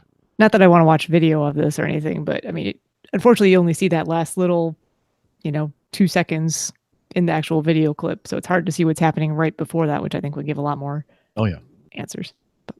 I just think, I don't think I've ever seen a big airplane like that ever do anything like that ever. It just, I looked at it and went, that can't be right. Is that real? An airplane is an airplane. Yeah. They can all fly or not fly the same way. Colonel Jeff said regarding this, there was a discussion online that looked like a maneuver that he used to do in an F-15. Of course, up at altitude, and the F-15 is kind of an airplane built to do that kind of crazy stuff. We've seen some pretty crazy things done by airplanes at air shows, like at Wings Over Pittsburgh and Farnborough and stuff like that, where they do some pretty amazing things with vectored thrust and such, but not on an airliner. Never seen an airliner do anything like that. And it's pretty scary looking. All right, moving on. The U.S. Air Force is building an online game to recruit young pilots. Move over, The Last Starfighter, a new online game could revolutionize the way the U.S. Air Force finds and recruits young pilots, drawing on data from Air Education and Training Commands. I never even knew that there was a command called Air Education and Training Command, the AETC, Pilot Training Next initiative. The service is developing an online game directed at high school and college-age individuals who show the skills and personality traits needed to excel in pilot training and other areas. According to the Air Education and Training Command's Commander Lieutenant General Stephen Quast. By asking participants to run through a few scenarios, make decisions, answer questions, the Air Force can measure a myriad of personal characteristics from critical thinking skills to moral compass. I can measure critical thinking, creative thinking, conceptual thinking, contextual thinking, collaborative thinking, constructive thinking. I can tell if you're empathetic. I can tell if you cheat. I can tell if you cut corners. I can tell if you are morally courageous under pressure, or whether you save your own skin. Are you sure this isn't Mark Zuckerberg? Yeah, maybe it's his uncle. I thought he knew all that stuff already. That's true. That's all he has to do. Just go over to Facebook, ask Zuck. That's right. Yep. Hey, Zuck, you need some Just information. release this information on this individual, please. Thank you. Exactly. Good point. You could probably save a lot of money too that way, Nick. No, I think Facebook would charge handsomely for that. Oh, that's true. That's true. Probably. Anyway, it goes on. We'll put a link to this article in the show notes. Let's see. Something in here says I'll probably send a message to that IP address saying, "Go tell your mom and dad you're special, and I will offer you a $100,000 signing bonus, and I will send you to Harvard for 4 years for free if you're willing to tell your parents to come in to the recruiting station." Again, this is the commander of the AETC. Let's see. We preserve the values of our society, but we can still see the talent. Anyway, interesting kind of way to try to, they're really hurting, the military is, as well as other aspects of aviation, really hurting finding qualified people to fly these airplanes. And they're doing whatever they can to, figure out who would be good for doing this kind of thing. I love the idea. I think it's a great, relatively low cost way of reaching out to hundreds of thousands of potential pilots and other flight crew members, and simplifying the process so that when you do invite people to put in a formal application, you think you've probably whittled them down to the guys and girls that are likely to make it. Right. I have kind of mixed feelings on it. I don't know why. I guess more just that I think it's sad that there's a lack of People folks are just wanting- volunteering. volunteering. Yeah. Yeah. And then it takes a video game to entice them to, not to entice them, but just as part of the recruitment effort. So Kids these days, stuff. Kids. Oh, I know. Yeah, that's exactly what I was going to say. It's all everybody's all into, well, video games and av geeking. No, I'm only kidding. But I mean, Yeah. think about it. A lot of people are into internet and gaming, and they're just Being on not their phone 24/7, you know? and phone. They're just not motivated to be out there and hands on as much anymore.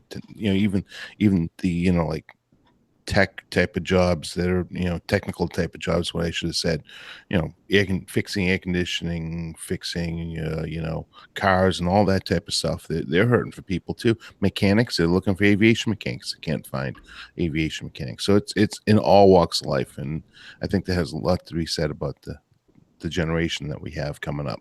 So, Yeah, I think it'll be a lot easier to get people to do this than it will be to walk in through the recruitment office. I agree. Yep. And that's why I said I kind of have mixed feelings on it. Like, I think it's going to be helpful, certainly. And I think it's a good idea. But at the same time, I it's think like, it's fantastic. I hope it it's works. It's a great idea. I think so. Okay. Are you being sincere, Dana? Always. Okay.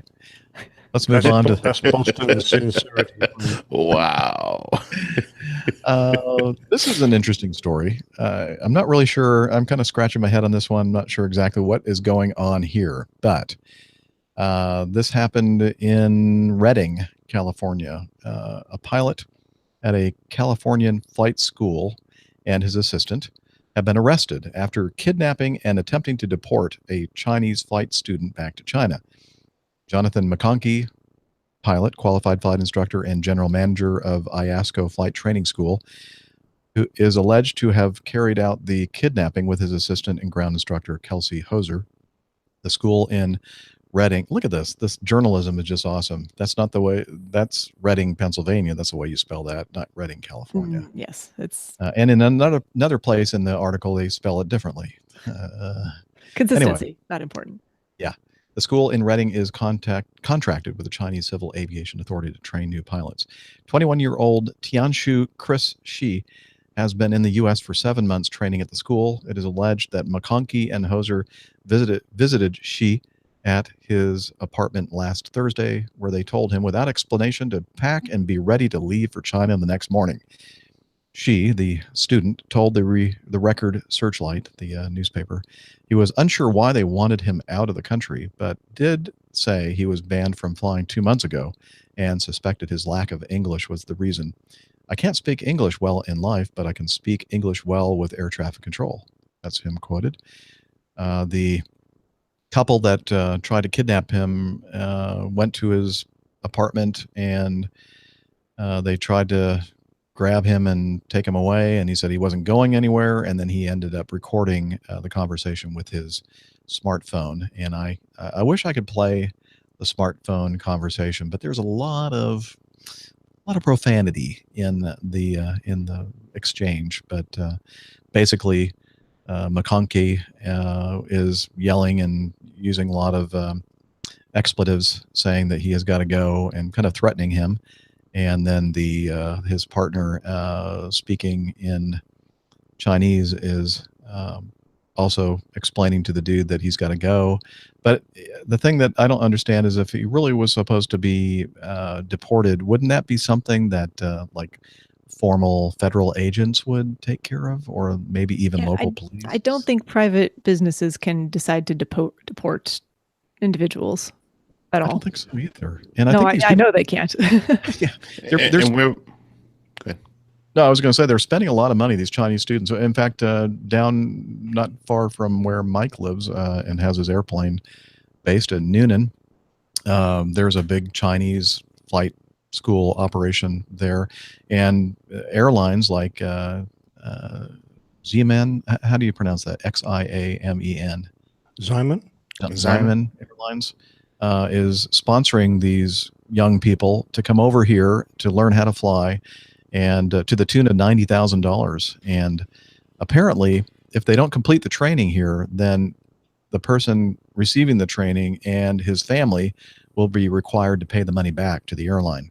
So there's a lot of pressure put on these people to be successful. And, apparently it looked like in this case, maybe this guy wasn't doing so well, or maybe there was some kind of a personality conflict between him and the flight instructor and the school. I don't know. I'll shut up for a little bit. I wonder if there's just the way the money exchanges hands has something to do with it.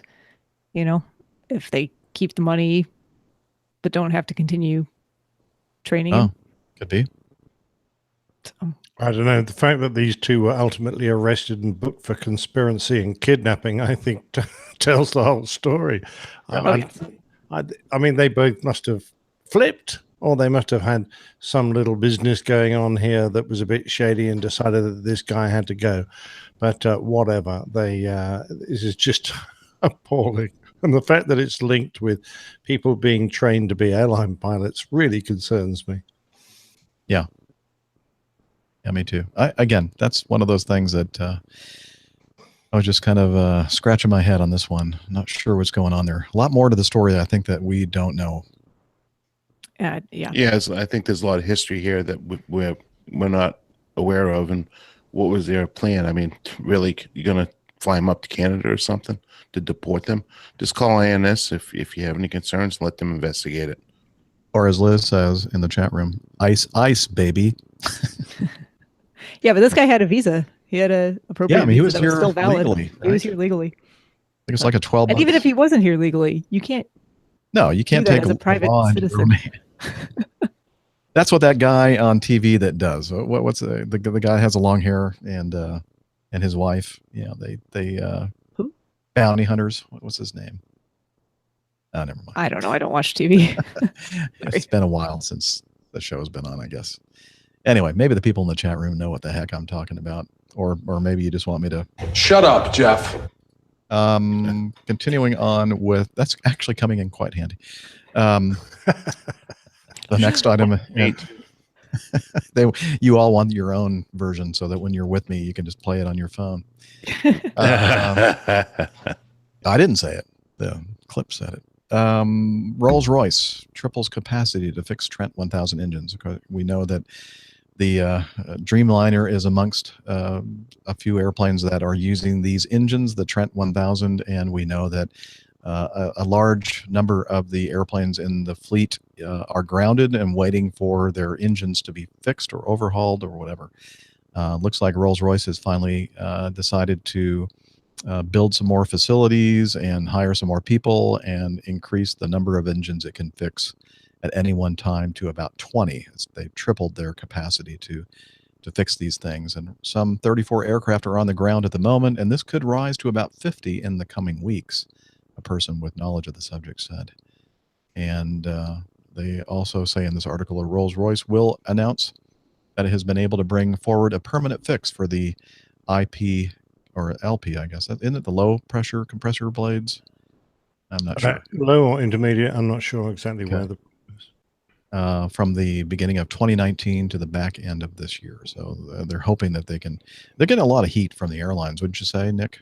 Oh, yeah, but I mean, there's not much you can do. As an airline, if the engines aren't operating and the manufacturer doesn't have the capacity to fix them, then you've a little alternative, but to keep the aircraft on the ground. But there are so many restrictions being placed on the Rolls-Royce powered Dreamliners now that it's going well beyond a joke.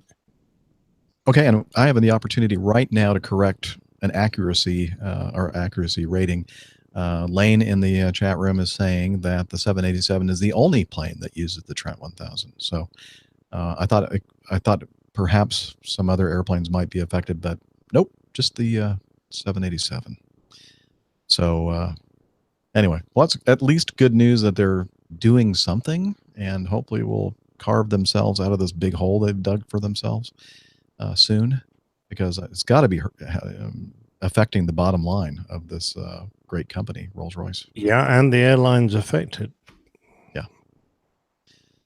All right. Remember the incident with the Saratov Airlines? They took off out of Moscow and in a Antonov AN-148, and they crashed shortly after takeoff, killing all 71 on board. And it looks like during the investigation by the Russian investigators, they just found some things that were quite troubling, like the airline carries out crew rostering without taking into account the normalization of working hours, the time of rest, flight personnel, and the control of fatigue. Flight crew members deliberately do not observe the duty and rest times, and there's no proper control by the airline. And pilots are allowed to fly without a second medical examination, etc. I'm not sure what that means, but in other words, it looks like they don't have all their ducks in a row, and the regulatory agency in Russia decided to revoke the airline's operating certificate as of May 31st, which is today.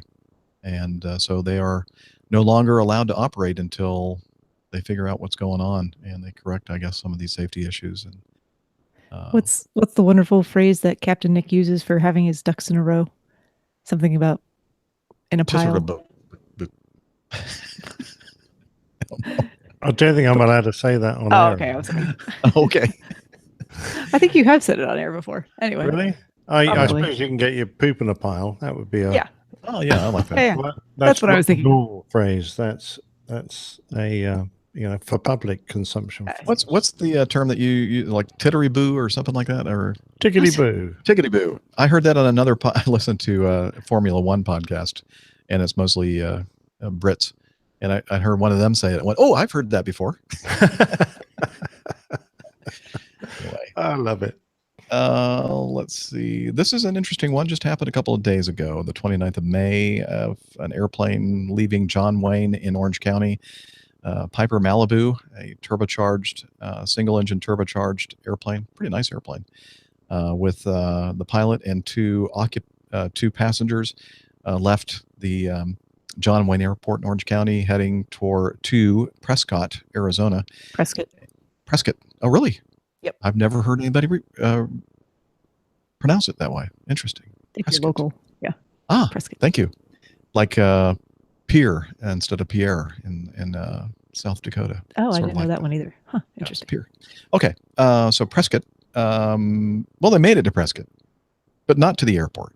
They landed on a highway or a road, and they one of the wings snagged a light pole, then kind of flipped over, but I don't think anybody experienced any serious injuries. They ran out of fuel.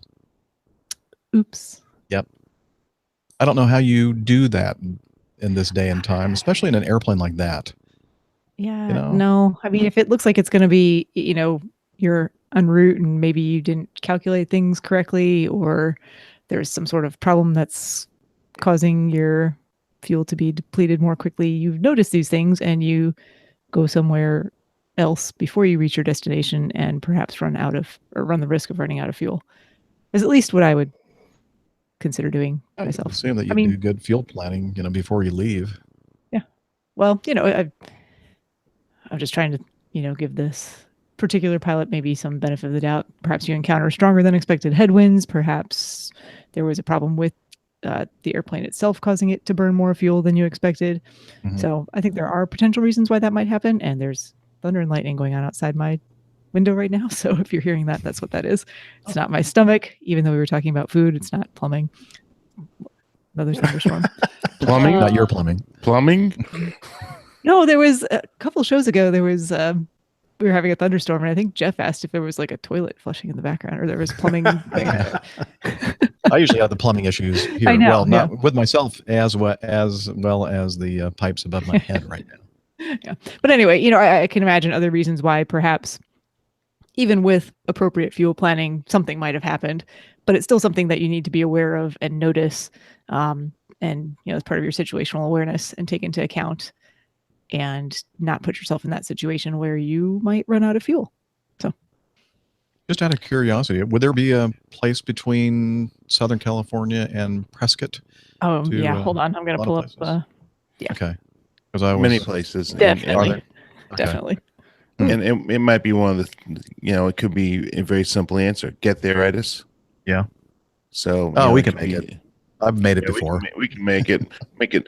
Or, let's face it, a 1970, what was it, 19? I'm trying to find it. What year is this Malibu? It doesn't have it on here. But the Malibu, unless it's a newer aircraft, the fuel gauges on Piper, if it's anything like what I used to fly, not the most accurate things in the world. So really, it's an average. You want to use an average amount of fuel burn per hour based on what the manufacturer specs were. So, for example, on the Warrior, I would use about 8 to 10 gallons per hour is what I would calculate, and 10 being obviously more conservative, 8 being more lenient. But the bigger the aircraft, the bigger the engine, and so let's say it probably has a 360 in here, an IO 360, maybe even bigger. So you might want to plan for like a 16 to 18 gallons per hour burn. So if you're calculating it out that way, then you can put in some fudge factor in there to be very conservative. So it's really up to the pilot to do that planning. But again, going back to fuel gauges, depending on what year the Malibu is, if it's a brand new one, I can see be digital gauges. Well, but the older, they're only accurate when you're on empty, like when it's actually empty and it reads empty. Because I've actually seen Piper products that will read empty on the gauge but still have plenty of fuel as well. Quick question here: would an aircraft like this have low fuel warnings? No. No. Really? No. No. Wow. Yeah. This, by the way, it's a. He may not even have been looking at the gauges. Well, that's where it comes back to your situational awareness, and if you're flying this type of aircraft, I would hope that you are experienced enough to know to look at your fuel gauges occasionally. I thought this was a turboprop, but I guess it's not. No, it's probably it's a normally aspirated engine, especially on the Malibu, and it's if it's an older I don't know what your Malibu. I mean, they've been making Malibus 86. Yeah. So it has the old needle gauges for the fuel quantity. Yeah. So it could be any. They're not terribly accurate. They're not accurate at all. And if you start throwing in the weight and balance issue, how much fuel you're going to put on, in the Piper product, it used to be to the tabs on the Piper Warrior. I don't know about the Malibu, but you fuel to the tabs, and I think that was I think it was 17 or 18 gallons of fuel in each wing tank. So you could do the calculation on that to figure out. But, it's Dr. Steph mentioned, you can have additional wind, make a stupid mistake and for some reason have, leave the flaps 10 and not even realize that that's more drag. I mean, there are a whole lot of list of reasons where you'd be burning more fuel.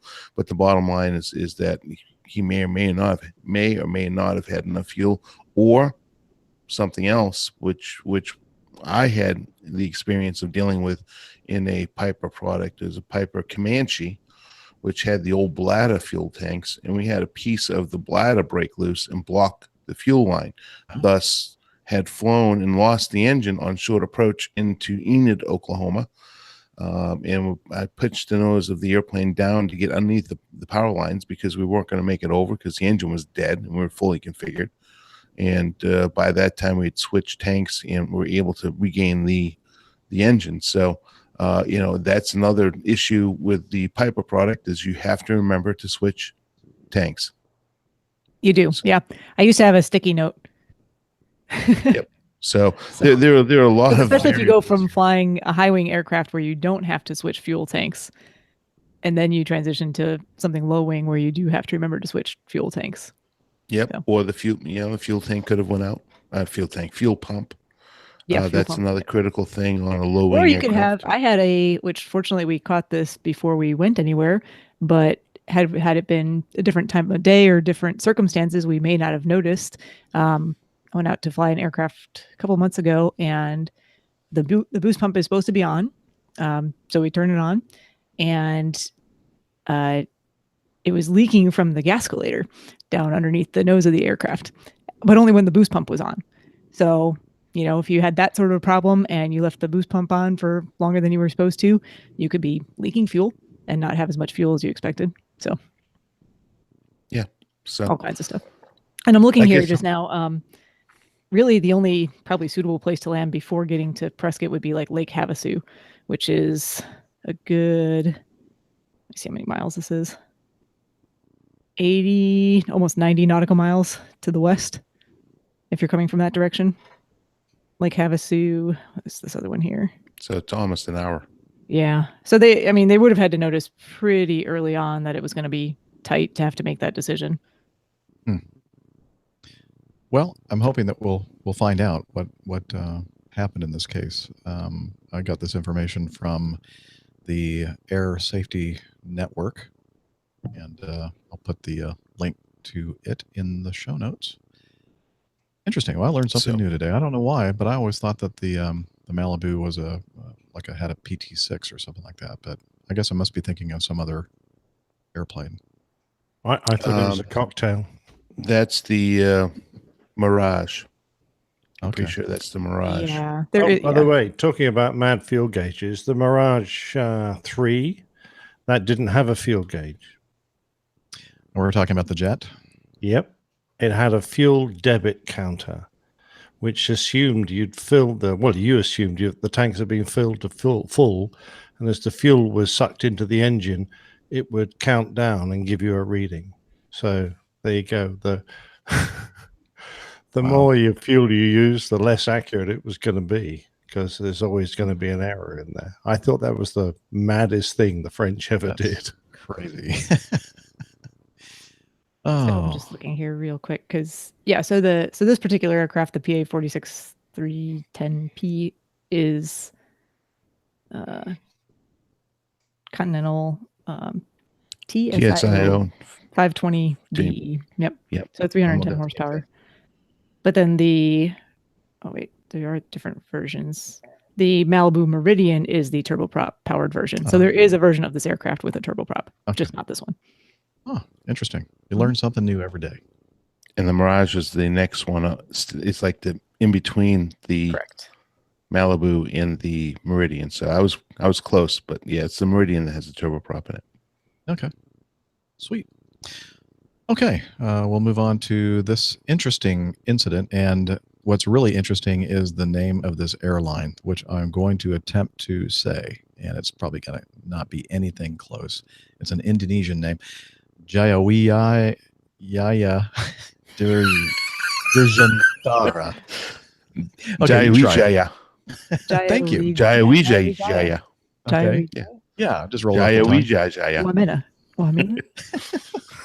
A 737-200 freighter performing a freight flight from Jayapura to Wamena, Indonesia, with a cargo of food, including rice, cement, and other cargo weighing 12,557 kilograms, landed on W place runway 15, but dropped the right-hand thrust reverser. It was a JT-8D engine in the touchdown zone. And sometimes we'll use the phrase like, okay, we dropped the reversers, to help slow us down. No, they actually dropped. Off. It fell off? Yeah, it fell off the aircraft. Off the right-hand engine in the touchdown zone. Must have been a hard landing. And the aircraft subsequently veered off the runway to the left, departed the left-hand runway edge about 800 meters down the runway, came to a stop with all gear on soft ground about 800 meters further down the runway, about 50 meters off the edge of the runway. No injuries are reported. Damage to the aircraft is being assessed. And there are some pictures here which are interesting, and you can see the reverser portion of the assembly of the right engine left on the runway. I hate when that happens. The back end of the engine just fell off. Yeah, that's exactly what it looks like. Yeah, I mean, there's no blades or anything inside that bit. Brilliant.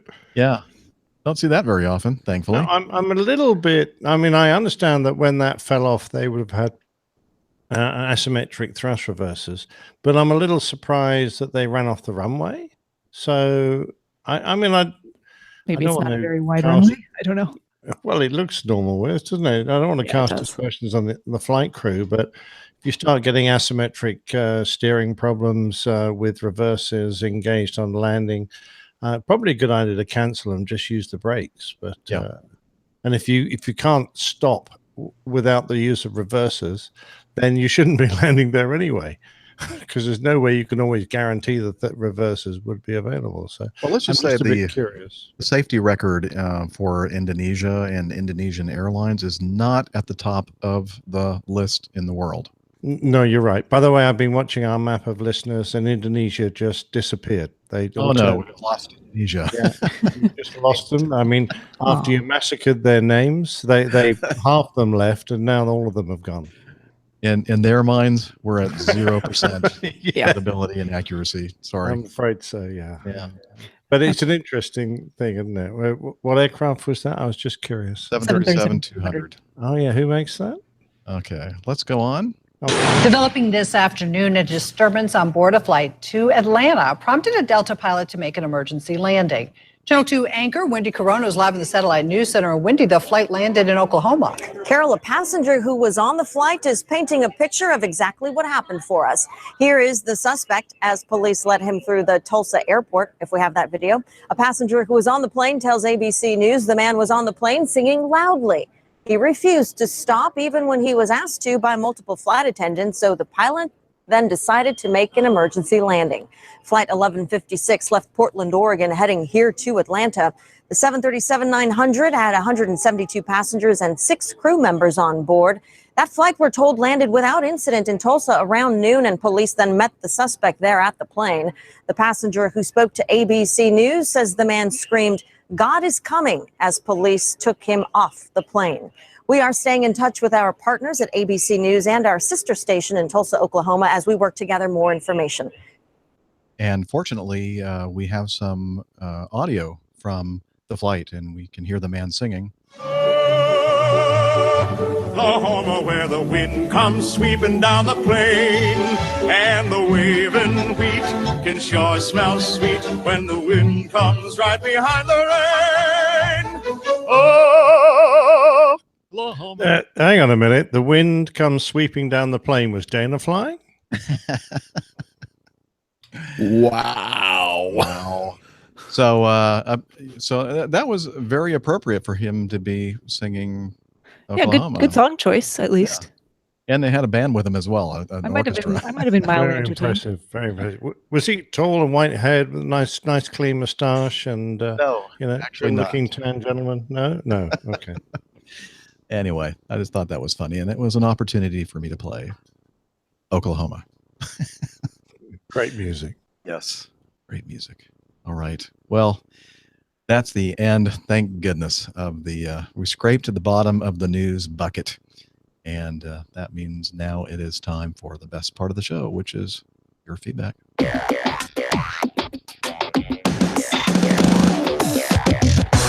Captain, incoming message. Shall we take a break? Sure. Yeah. Why not? Or we don't have to. We can keep on going. A break might not be a bad idea. Okay. Just we'll take a short brief break. one. Yeah, brief- short break. I just need a quick beer and half a pee. Okay. I was trying to Alrighty make then. out something witty to say about that, and I just can't. Nope. I beat you to it. It's a I'm test. You realize gonna go shake hands with President Johnson. Check on the nuts in the White House. I'll tell him that you all said hello. Thank you very much. I'm Appreciate going it. to shake hands with the Consideration. wife's best friend. Oh my gosh. Where is it? Where What is a it? small place that would be. Family show, ladies and gentlemen. Family show. All right. We'll all be right back. Don't leave, anybody.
Is it loud?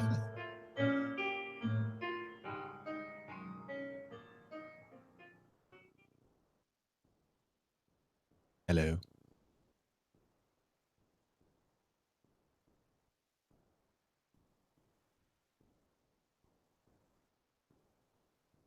By the way, this is one of the nice things, or one of the many nice things that Tim Van Ram in Northern California gifted me with when I was out there. What was that, last year?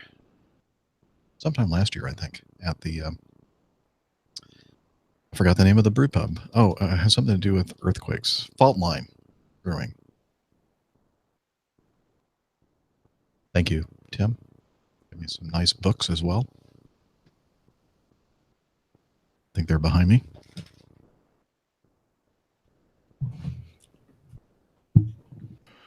Now you've done it. You talked me What'd I into a do? bourbon. You talked me into a bourbon. Peer pressure. Dana, you got to be able to resist the peer pressure.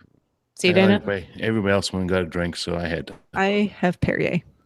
Oh, well, I'm having Blanton's. Excellent. Well, I got my mail, and in the mail, I got stamps from the post office, but they're cool. Check them out. Ooh. Can you see them? If I hold them up, if you white box me. And it is pouring rain outside and lots of thunder and lightning. Can you tell what they are? Yeah, it looks like the airmail. Yeah. But what is it's a biplane. It's a biplane of some sort. I don't know. It says United States Airmail established 1918. Very cool. Forever stamps. Very nice. Yeah. Nice. I'll go with my other aviation themed stamps, which are actually more Valentine's Day themed, but.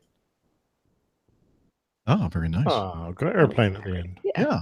There's an Oh, airplane. so cute. I order aviation themed stamps when I see them. And I never send any mail, so I have lots and lots and lots of stamps. So if I need to borrow a stamp, I can get one from you? Yeah, I could give you like a sheet. I don't know. Well, how do you find out about these things? Are you on a list that announces when they're going to do? Usually I see things just posts on like Facebook and pilot groups and stuff. Oh. Stuff shows up. I'll let you know the next time I see stuff like that. You can probably still get those, I would think. Maybe. So Lane is saying something about teasing about 4 hours. I'm not even sure. I didn't even see what he said. He thinks He must be talking about a tantric podcast. Jeff, I didn't intend to tease on the 4 hour thing. No, I think he was talking about the length of flight that you. Oh, gotcha. Because I was going to say teasing for 4 hours is I thought boring after a while. Though. Anybody that says 4 hours, I always kind of match it up with how long it takes for us to record the show. Yes. That's what I thought you were talking about. He might be talking about that too. I don't know. Oh, no, I didn't. No, I was not offended at all. By the way, the question for an 88, that is absolutely the longest flight that I've ever conducted or been on an MD-88. MD-90s, we do occasionally see that kind of stage length from Minneapolis to West Coast places. Good Lord, Jeff, I've flown a Phantom for longer than that. I know. Well, it's all, they're different missions for these airplanes. No, they all can't be an A340-600, Nick. Come on. I said Phantom. Or they all can't be a Phantom, Nick. I've flown a Cessna 172 for over 3.5 hours. There you go. There you go. Not comfortable, by the way. But by the way, you know what? I don't think it is a positive thing the longer you fly. I think that's a negative thing. So the shorter, the better. Great way to get hours. No, that wouldn't be what she said. Okay. I'm just going to calculate how long we've been going here. 14. What's 33 minus 14? That would be... What's what? I just didn't hear the question. 33 minus 14, 19. So we've been going 119 before we took the break. Okay. And that means another... Oh, let's see, 245. Another hour 20 or so. Hour 20 Perfect. to hour 30. We just do not need more rain. Yeah, we had one of those today. It absolutely flooded the street. Yeah. Yeah, we've been getting a lot of rain here as well. Oh, yeah, North Carolina, you guys have really gotten a lot of rain. It's been bad. Yeah. But there have been some flooding in the North Georgia foothills as well here in the north of Atlanta because of Alberto. Still have me on the white box. Oh. I think Ken Hayes was tired of looking at me. What? Sorry, Ken. Ken, how could you ever get tired of looking at stuff? Come on. I get it. It's okay. I'm not offended. Ooh. Yeah, it's very colorful. I'm looking at my radar. Not my radar, but my radar the app. My radar. Yeah. Your radar. And oh yeah, I can see why you're getting a little shower. Yeah, it's lots of red and yellow in there. Yeah, it's ugly. It looks like it just bypassed. Now it shows going the other direction, but I think it's actually coming more. It's kind of sliding to the south a little bit as it moves east. But for those who can see it in the chat room, there you go. Bright red stuff. Thanks. Be safe, Steph. Be safe. Well, I'm at home. I mean, Jeff, on your radar, do you have a color worse than red? Pink. On this Pink and app purple. or on the radar on the airplane? On the Mad I don't believe so. I think red is. I don't think we had that pink color on our. Do you have a turbulence in it? Do you have Doppler? Nope. Indication? No. Okay. No, I was just curious. Yeah. Red is it, and no turbulence. Although there is a mode that says weather and turbulence, I'm not sure what really that does. No, nobody ever uses it. We just go to WX. So, fair enough. Maybe it doesn't work. Maybe be. it does. I don't know. I can't say. Maybe Dana knows. Dana, Never seen it work. Does it work? No. Okay. All right. Let me get to the feedback. Columbia, South Carolina, but no Charlotte in this one. That's crazy. Okay. Are we ready to start with number one? This one from Liz. Okay. Let's start off with feedback number one.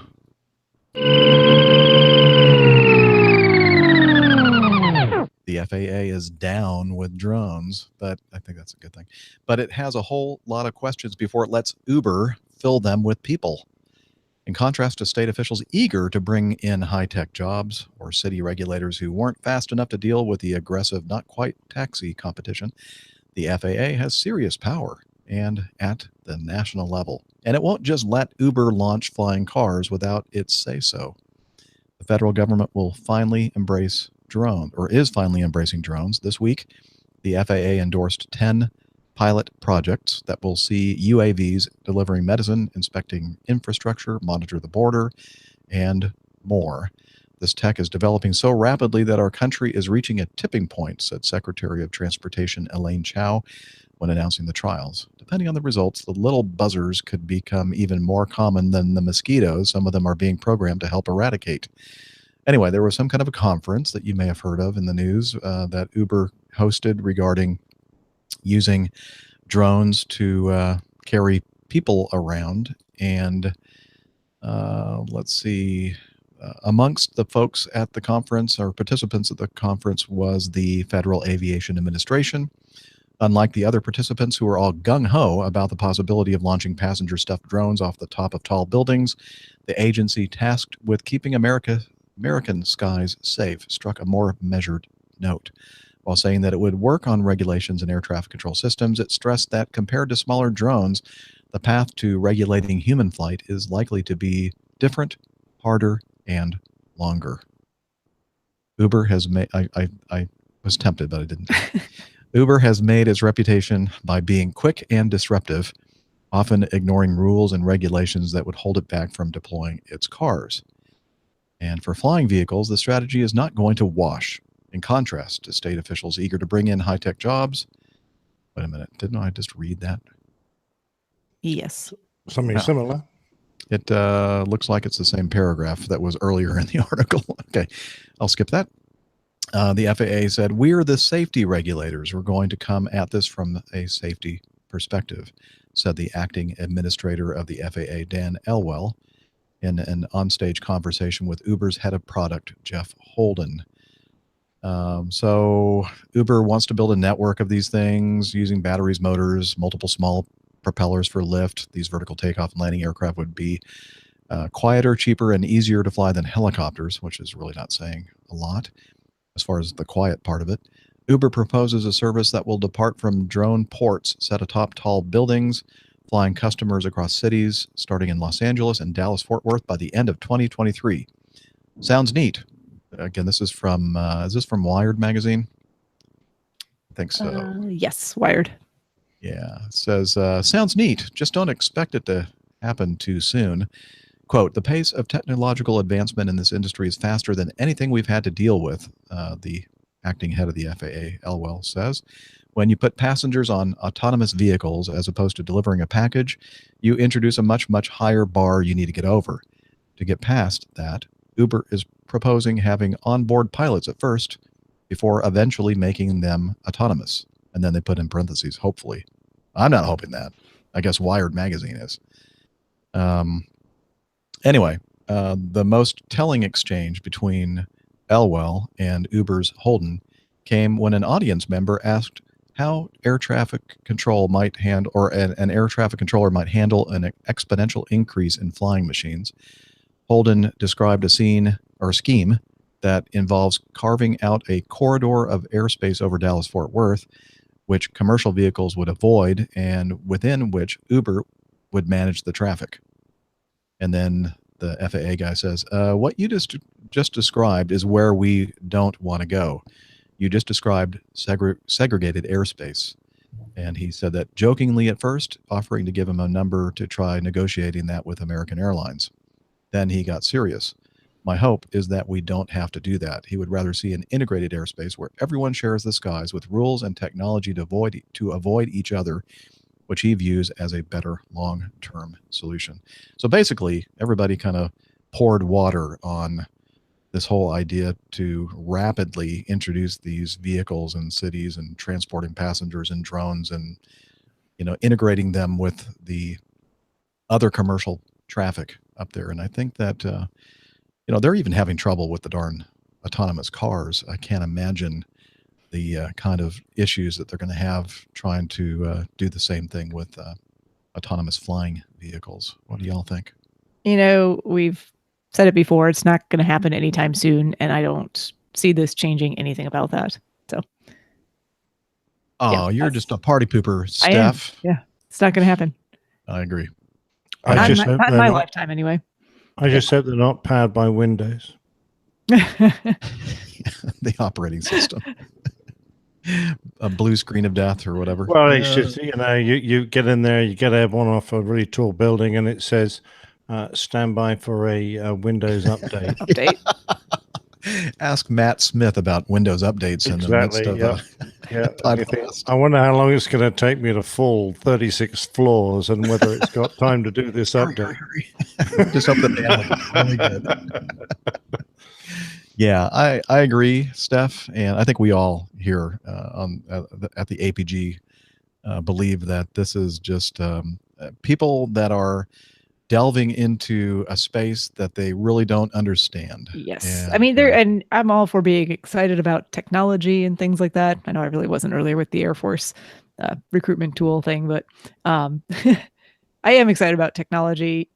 And I think stuff like this is neat in theory, but no, there's so far that you have to go on it before it's even going to be ready for prime time that it's not going to happen anytime soon. So, yeah, I agree.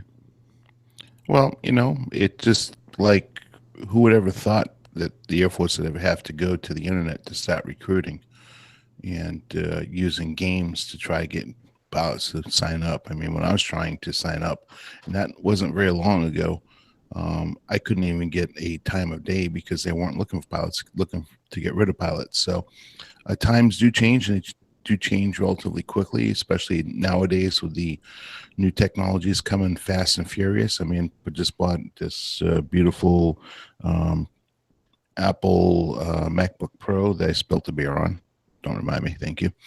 And of course, as soon as I bought the computer, it was outdated. So I think the feeling would be far more difficult to get it past the FAA or the traveling public.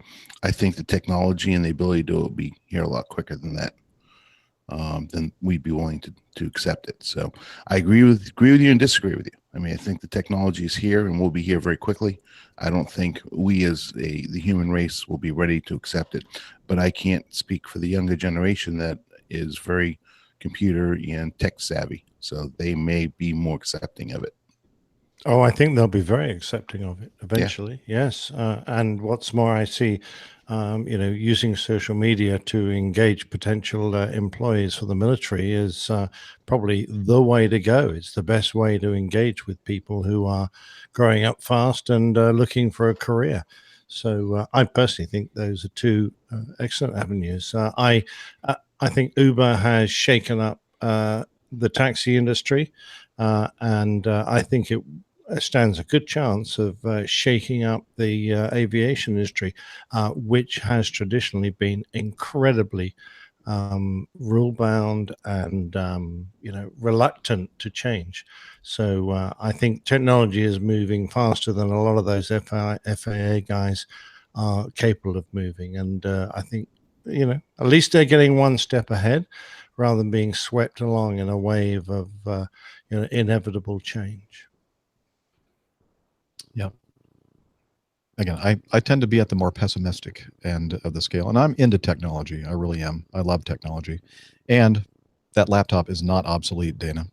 They may have introduced some new ones, but it's far from obsolete. In fact, the It's a laptop brick. that's Just get rid of it now. The laptop that is running everything and recording everything here in my studio is a 2014, and it has still a long life ahead of it. So don't. Yeah, I mean, it's probably I guess that's a wrong word, obsolete. It's new technology is coming out so fast that it's now not the front edge of the leading edge of technology.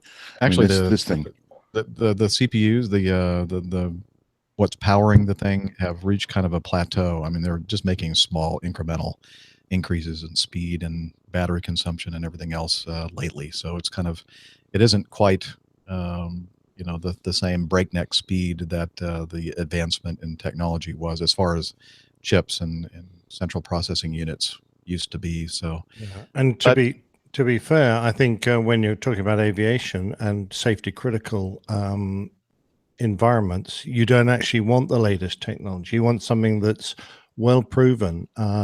When the Airbus came in, now we are talking over 2 decades ago. The ones that I fly, they came in with the flight control computers. They're 386s.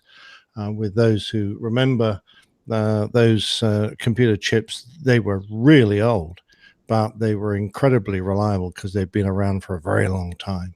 And everything was written in machine code, so there was no chance of major software updates.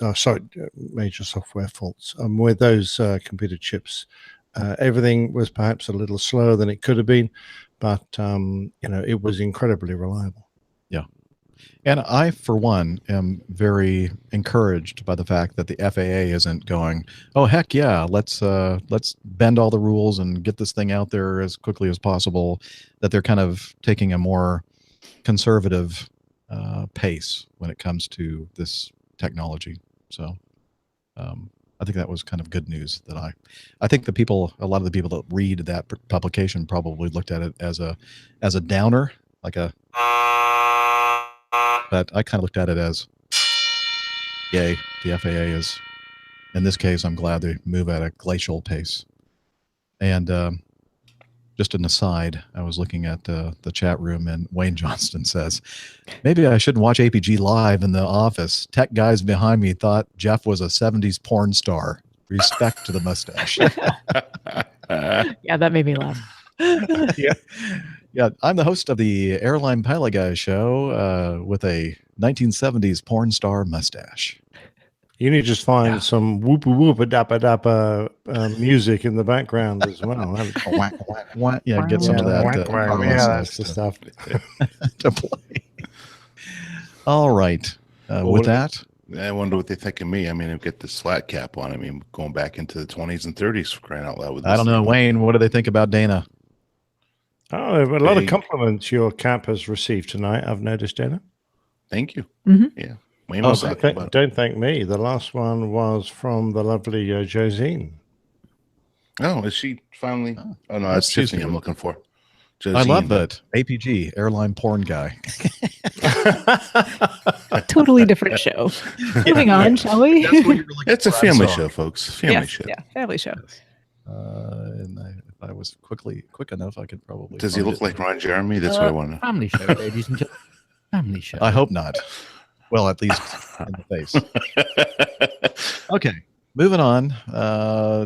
Item number 2. What I believe is pronounced Glaucus, but apparently not. He's going to send us some audio feedback eventually that's going to illuminate how you pronounce his name or illustrate how he pronounces his name. But we'll just call him G-Man for now. Let's see, he writes this, cue the Bad Boys song. Okay, so let me find the Bad Boys song and play that. Could have already played it a couple of times, but I have not, as I was waiting for this.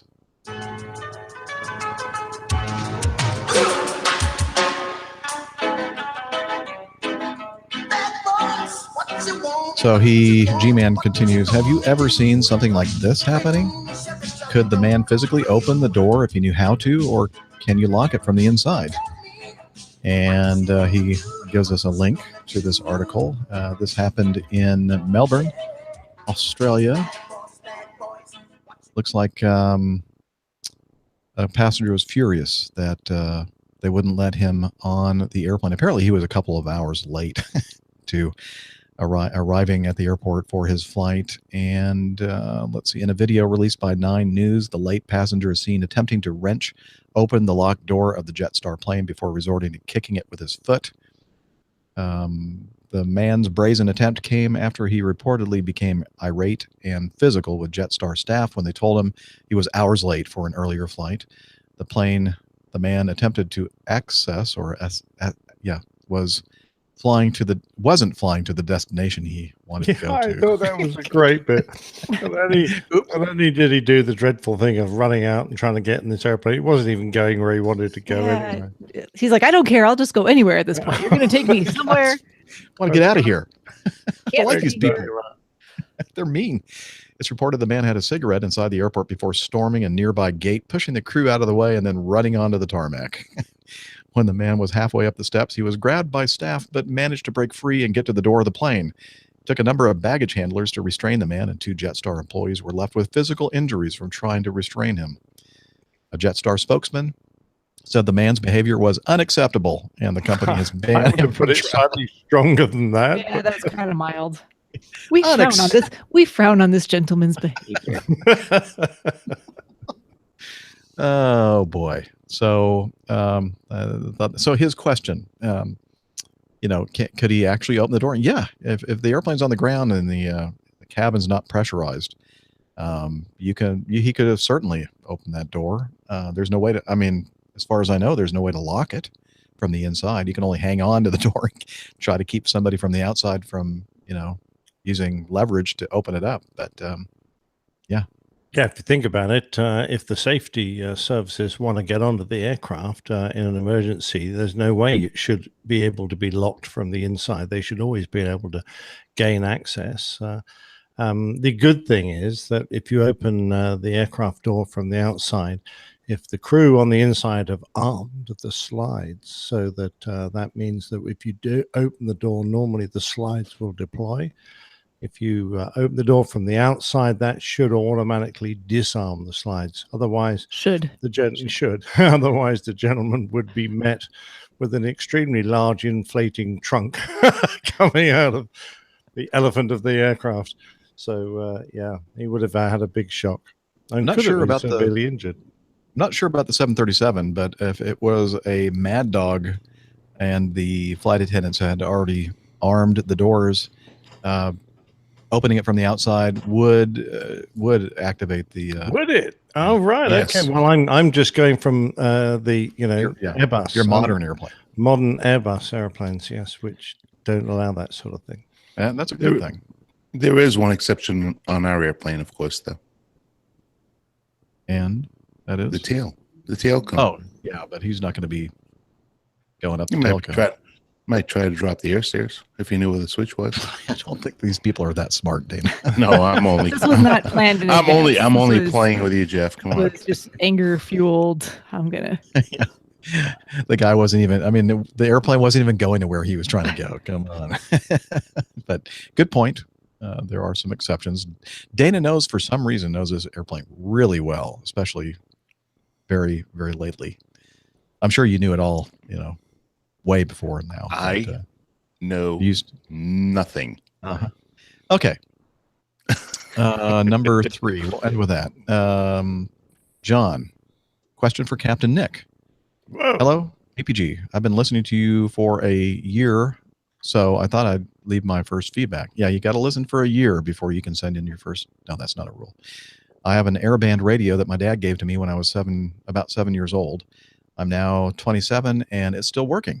So I was listening to an Heathrow approach frequency the other day, and noticed 2 distinct controller voices on the same frequency alternating between each other speaking to the traffic. I've never heard 2 voices on one frequency before. Can Captain Nick maybe shed any light on this?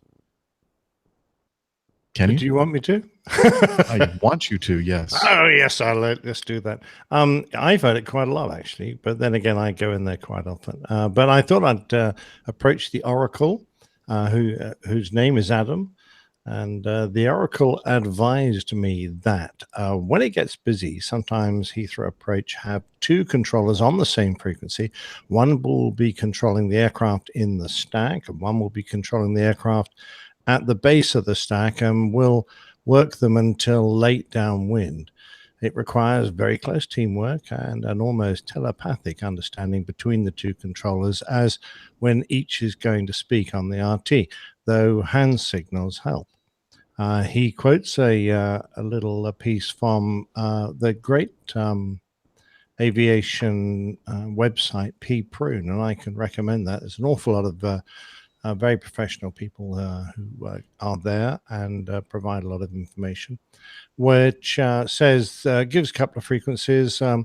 119.72 is the intermediate director on the northern side, and there's another on the southern side of 134.97. The northern intermediate director, being the busier, is deemed the master director, and in theory, he or she plans and communicates the landing order to the south. Once the arrival delay has got more than about 10 minutes, they offload this work to a support controller. This controller takes all the non-radar phone work and the initial calls of stack arrivals. This leaves the intermediate north to get on with the primary task of radar direction. So basically, they to ease the workload, you can and frequently do have 2 controllers on the same frequency. And it sounds like it's not a particularly easy thing because you don't want to tread on each other. Adam adds, now that Heathrow radar has converted to electronic strips about a month ago, I expect the phone calls to be reduced, so there may not actually be a requirement for this procedure anymore, but he's not sure. So if you have heard it, it may not happen so much in the future. Very good. Thank you for doing the research on that, Captain Nick. Well, thank you to Adam for replying to my question. Much appreciated. Yeah, I'm surprised he's even talking to you. I'm just kidding. I don't know what that means. Anything else to add? No, interesting stuff. I appreciate Adam's insight on that. Thank you, Adam. And John, thanks for your question. I would imagine a lot of people who don't do this for a living might wonder the same thing. All right, number 4. Bo from Denmark, Dr. Bo Abrahamson, sent in some feedback, and he actually sent us audio feedback. We love that. Thank you, Bo, for taking the time to do that. So let's take a listen. Hello, APG crew. This is Dr. Bo Abrahamson in Denmark. I recently stumbled across a YouTube video from the University of London in Sweden about their crash investigations. I think that came out about a year ago. I know you have some experience in air crash investigation. Certainly, a couple of you do. And I also know you're keen not to speculate about causes. On the other hand, I think possibly this video takes it a little bit too far in suggesting that counterfactual reasoning, normative language, and mechanistic reasoning might be traps that could be a problem when doing crash investigations. So I appreciate your thoughts on this. Personally, I think it'll be very hard to suggest any improvements to practices and systems without thinking about what could have been done differently and what the outcome might have been. But certainly, if you could speculate about whether these are traps or whether these are actually the appropriate way for aircraft investigations to take place, I'd be grateful. Thank you very much, and thanks for the great show. Thank you, Bo. Thanks for sending in the feedback, and also thank you for being part of our coffee fund cadre. So I watched this video, and it's from a university in Sweden, Lund, I think, university, and this is a professor that is talking about, and they use the report of the Asiana San Francisco accident as an example, the final report by the National Transportation Safety Board, and they're looking at their analysis and their findings, and they're using terms, these three traps, like a mechanistic something or other. I forgot all the three traps that they talk about here. I did attend the University of Southern California Flight Safety Institute School for Accident Investigation and running safety programs when I was in the Air Force. And they didn't talk about any of this kind of stuff during my training, analytical traps and accident investigation. So I was kind of surprised. And then I was watching some of the examples. I took 3 of the 21 or so common or probable causes for this accident as examples, and they're like breaking apart the words that they're using, the phrases they're using in the accident investigation. And I honestly I didn't really see any issues with any of it. And I guess it's just maybe because I've not been schooled in this whole theory of traps in accident investigation. So are they just talking about, I didn't watch it, I'm sorry, but were they just talking about like human factors, things that can lead to, just patterns of thinking? No, that's not what it's well, I guess there's a human factor in there, but what they were criticizing was the accident investigators' verbiage in their accident report, talking about the way they phrased things and these traps that you can fall in. I was kind of trying to think if I could think of anything similar. Like in medicine, we are taught things like transference and countertransference. So where you have a patient with you and you're either projecting onto them things that you want to be true about them, or you're receiving. There's different ways of interacting with people. Mm-hmm. And I'm just wondering if that's what they're getting at, where it's like traps of thinking because we're conditioned to think in certain ways. That's how we decide that that's how the accident must have happened, and you find things to put in the correct places to make the puzzle pieces work. That's not what they're talking about. Well, let me play a little bit of this from the intro. Maybe that'll help with this. And of course, the link to this will be in the show notes. But I guess it's because everything is human factors, right? The people that were involved in this flight and this accident, and also the people investigating it, and they probably have some preconceived ideas of what normal should be. And anyways, let me see if this might help straighten some things out. I'll play a little bit of this. Airlines flight 214 crashed on the runway of San Francisco Airport on July 6, 2013. It was up to the National Transportation Safety Board of the US to investigate the causes of the accident, and in their report, they focused heavily on human performance on part of the pilots. They ended the report with 30 conclusions about why the crash had happened. Drawing on the Rasmussen School of Safety thought, I will highlight some of these conclusions and present 3 common traps in accident investigation. The first trap we're going to have a look at is counterfactual reasoning. Counterfactual reasoning is when the investigator is discussing a case that actually never happened, like a parallel universe, if you like. Let's have a look at the report.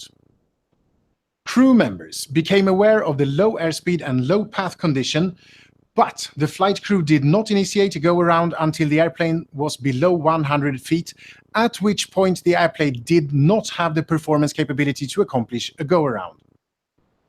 Quotes like "did not initiate" and "did not have" are clear indications that the investigators have fallen into the counterfactual trap.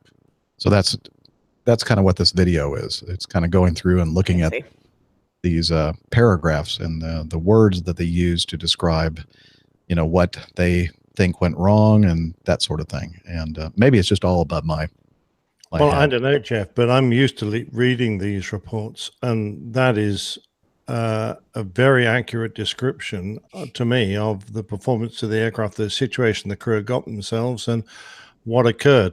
When an aircraft no longer has the performance to go around, you need to clearly state that, because it's obvious then that, an accident was inevitable, for example.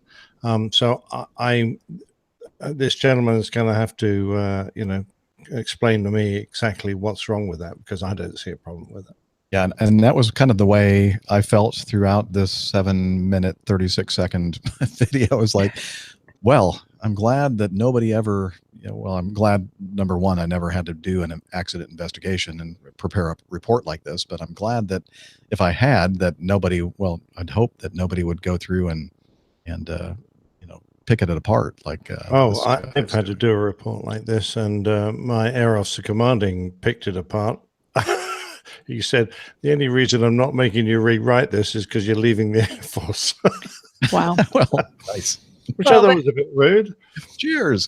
I don't know. I agree with you guys. I don't know how else you would rewrite that without making it just sound very strange and unrelatable. Well, from our point of view, that it's language we understand, written in a way we understand, and it's written for pilots. So it makes perfect sense to me. I don't understand why I should adjust my language and my understanding of phrases, and so should the accident reporters, to fit in with a problem that someone else outside the industry sees.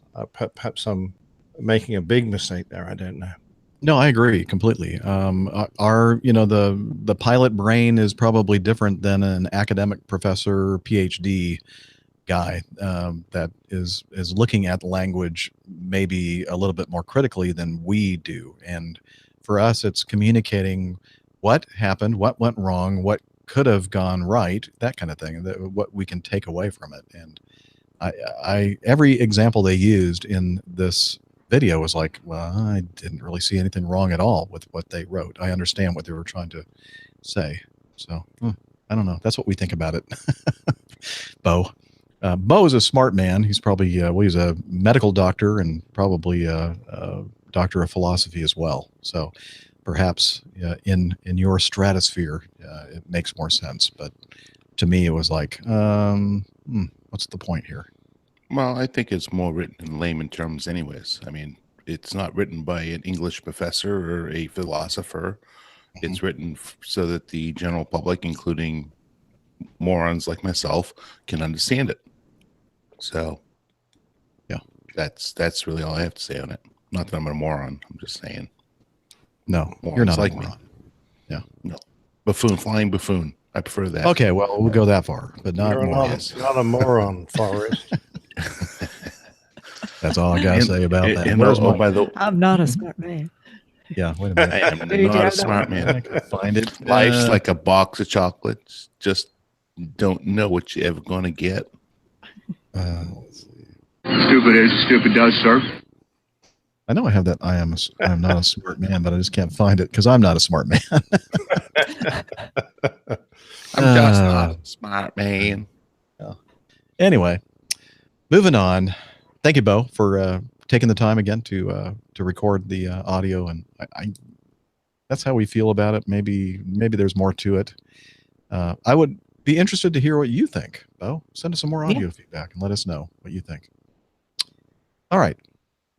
Liz, our wonderful producer, sent this piece of feedback in because we had been talking about flight sharing programs. And this article from, no, doesn't say. Anyway, from this publication says, ever since flight sharing app FlightNow was closed by the U.S. FAA, legal appeals failed when the Supreme Court refused to address the case in January 2017. The continuation of flight sharing apps and sites in Europe has been controversial. Leading the way has been Wingly, which has fought its corner with remarkable success as regulators have interpreted the EASA legislation that allows flight sharing in Europe. Some in the business aviation sector have been vocal about their concerns, including Private Fly co-founder and CEO Adam Twiddle and Biggin Hill Airport's Robert Walters. Safety oversight, pilot experience, and similarity to charter were central to these concerns. Pilots advertising flights is permitted according to EASA and UK CAA interpretations, and this was later also supported by France's DGAC, which initially put barriers in the way of online advertising of flights. So anyway, this article talks about what we've been talking about here in our country, and the fact that the latest FAA reauthorization bill, which I think is still had passed the House and has not yet been passed by the Senate, includes some language regarding allowing this kind of thing here in the U.S. And so we've been talking about that. So it's an interesting article. Apparently, there are some people that are concerned about it over there in the UK and Europe. Captain Nick, what do you think? Yeah, I don't think very much about this, other than to say that if you listen to the last show, you'll have received quite a few opinions from us about how we are concerned that if private pilots start using systems like this to generate a constant feed of passengers, and they're doing it effectively to subsidize their training, then it rather undermines the concept of you have to get sufficient experience before you are considered safe enough to warrant a commercial license and fly with passengers.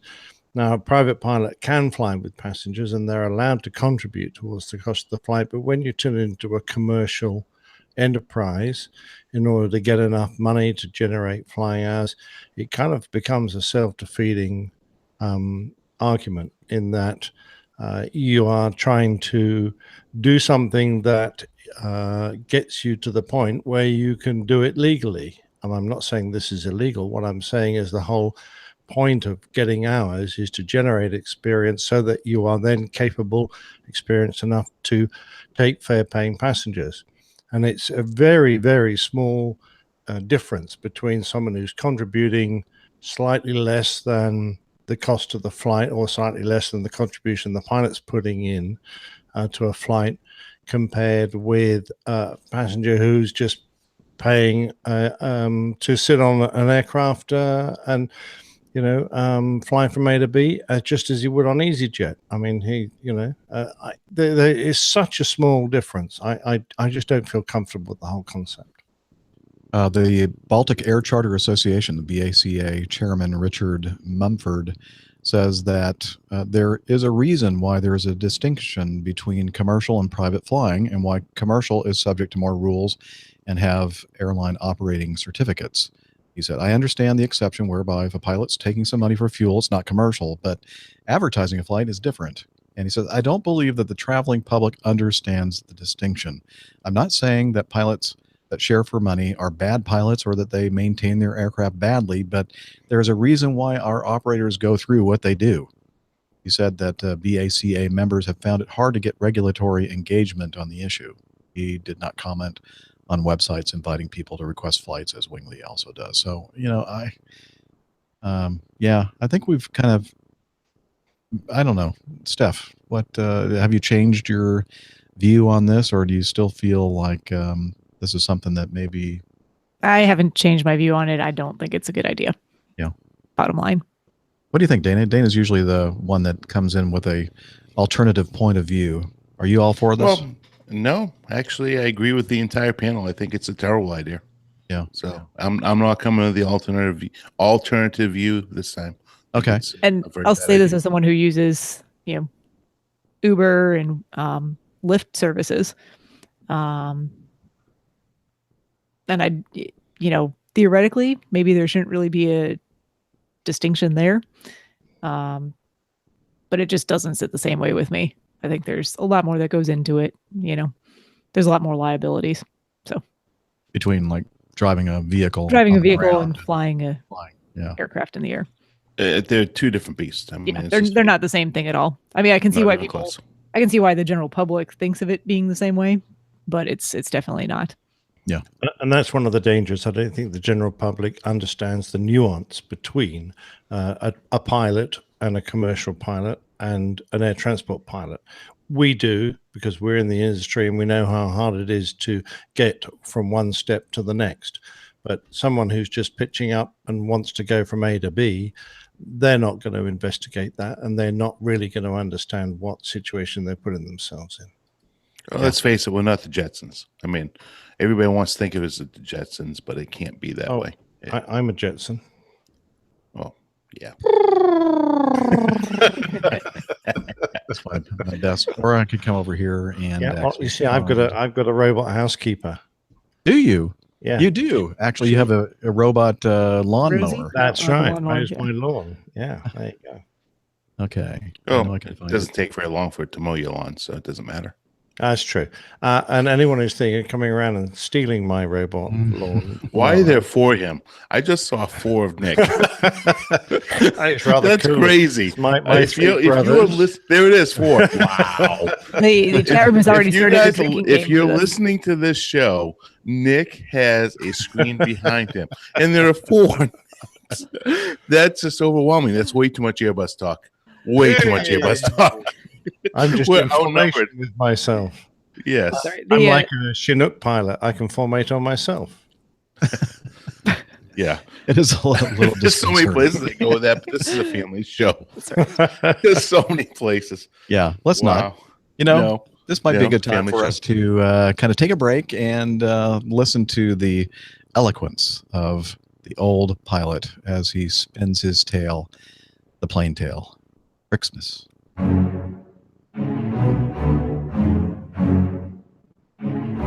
The old pilot's plain tales. Bricksmiths. During the Cold War, suspicion was rife, and any knowledge of the other side's capabilities and equipment was absolutely essential.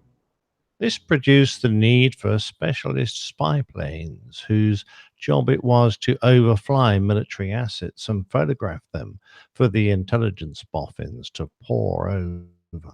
The pinnacle of these aircraft was probably the SR-71 Blackbird and the U-2 Dragon Lady.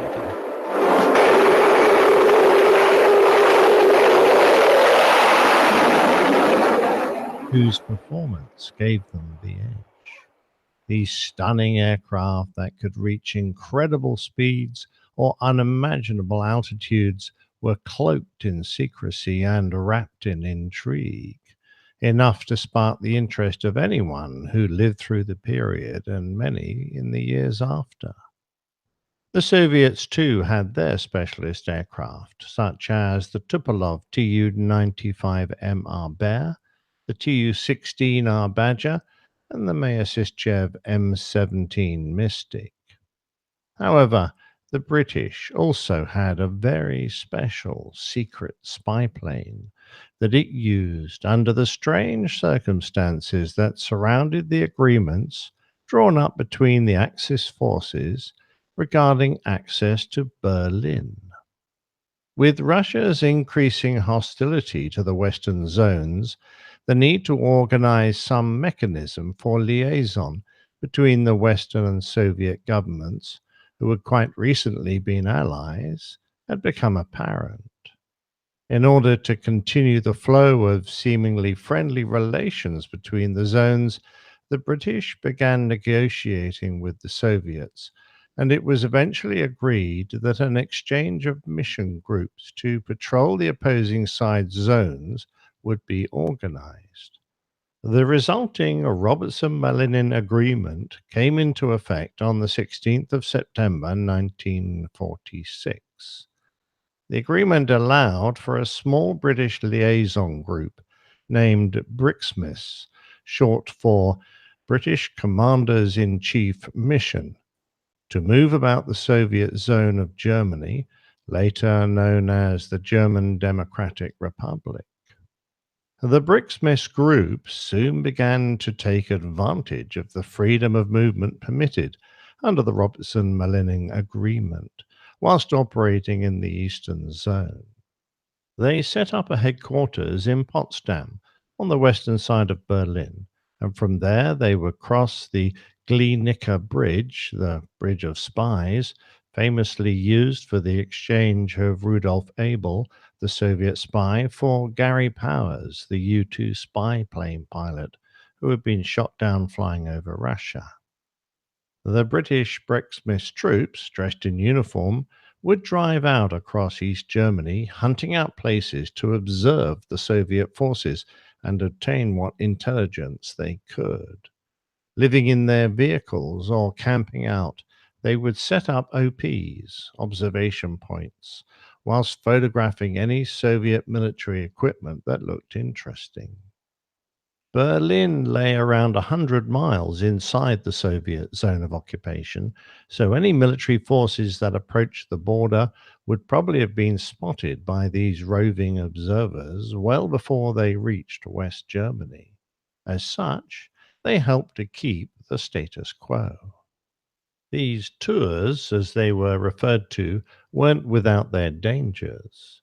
Although protected by the Robertson-Malinin Agreement, not all the soldiers or Stasi, the East German State Security Service, were happy seeing the British military poking around, and clashes were common. It was quite a regular occurrence for BRICSMIS vehicles to be rammed and shot at, particularly if they strayed into restricted areas and started photographing with their long lenses.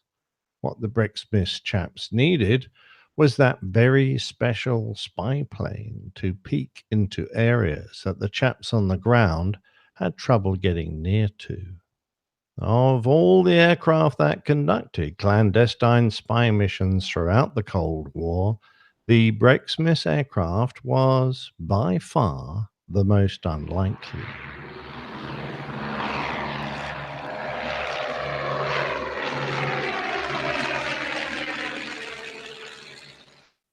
It was the humble de Havilland Chipmunk T-10.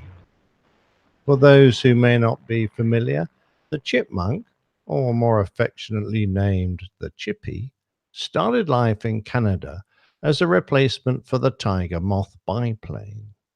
Made by de Havilland Canada soon after the end of the Second World War, it's a very simple ab initio basic trainer.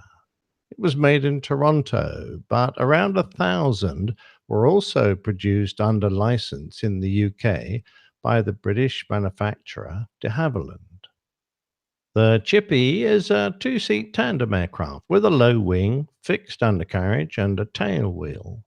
Of mainly metal construction, it's aerobatic, has hand-operated flaps, and is powered by an inverted Gypsy Major 8, a four-cylinder inline engine. It can reach a maximum speed of around 120 knots and a little over 15,000 feet in altitude, but is more likely to be found at a few thousand feet, puttering along at 90 knots, its cruise speed. Apart from being used as a trainer, it's popular as a tow aircraft for gliders, and some were even converted for crop spraying. So one wonders, why on earth was it considered suitable for specialist clandestine operations? The Berlin Control Zone was established by the four occupying powers at the end of the war. The BCZ was a transit area for aircraft flying through the three Berlin air corridors, A to the north, B in the center, and C to the south, which linked West Berlin to the so-called Free World. Around Berlin itself was a circular area with a radius of around 20 miles and a ceiling of about 10,000 feet.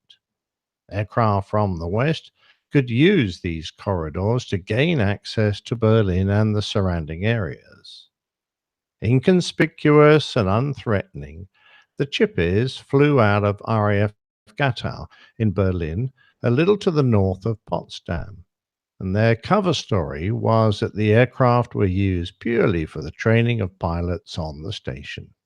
However, in reality, for at least 10 days of every month, the aircraft flew missions exclusively for Brixmis.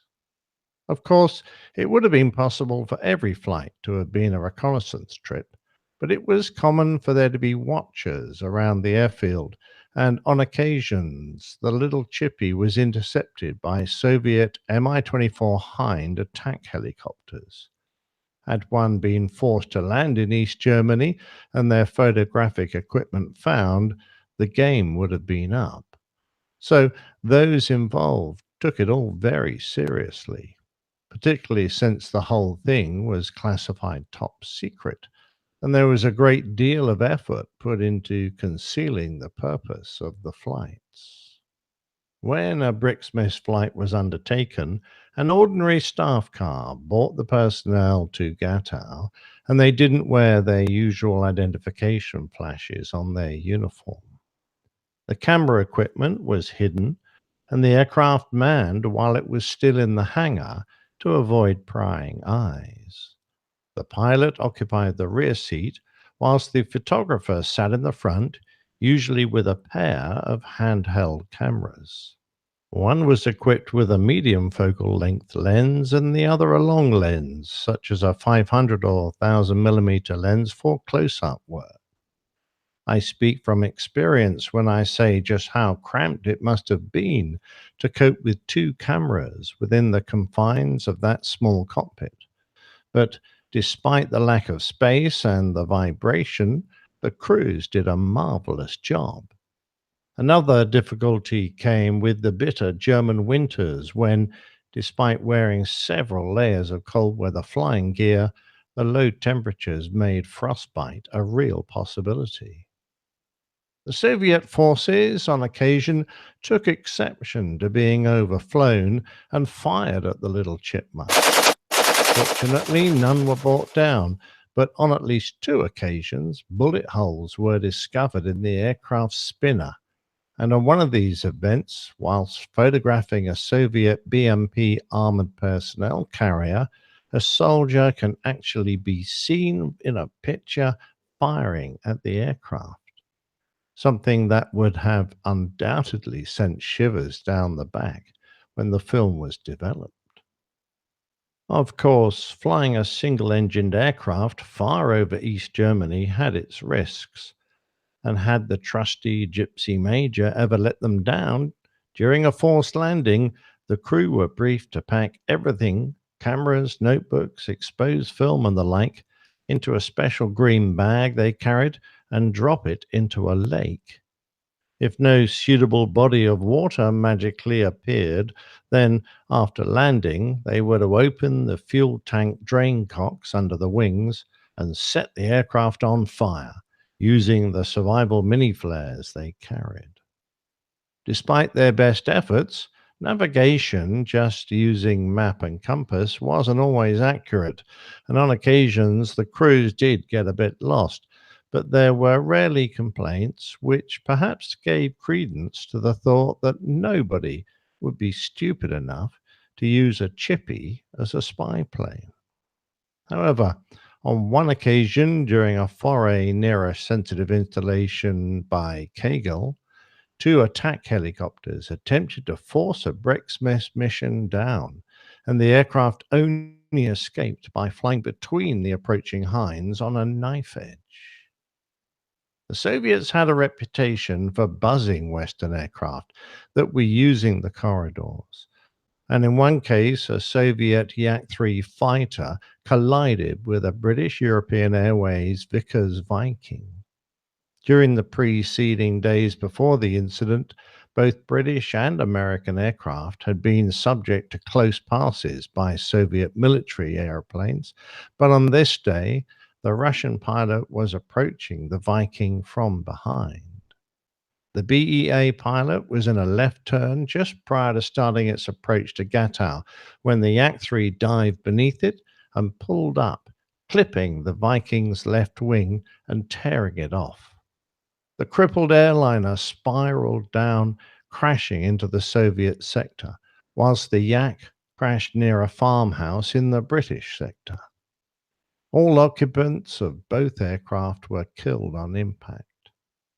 Both sides blamed the other for the accident, and there were even arguments over allowing access to the two crash sites.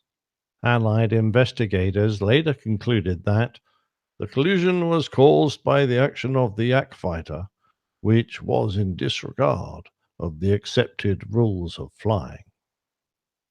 A British-Soviet commission of inquiry was set up, but the Soviet representative, Major General Alexandrov, refused to hear evidence from German or American witnesses, claiming that only British and Soviet evidence was relevant, and in any case, Germans were unreliable.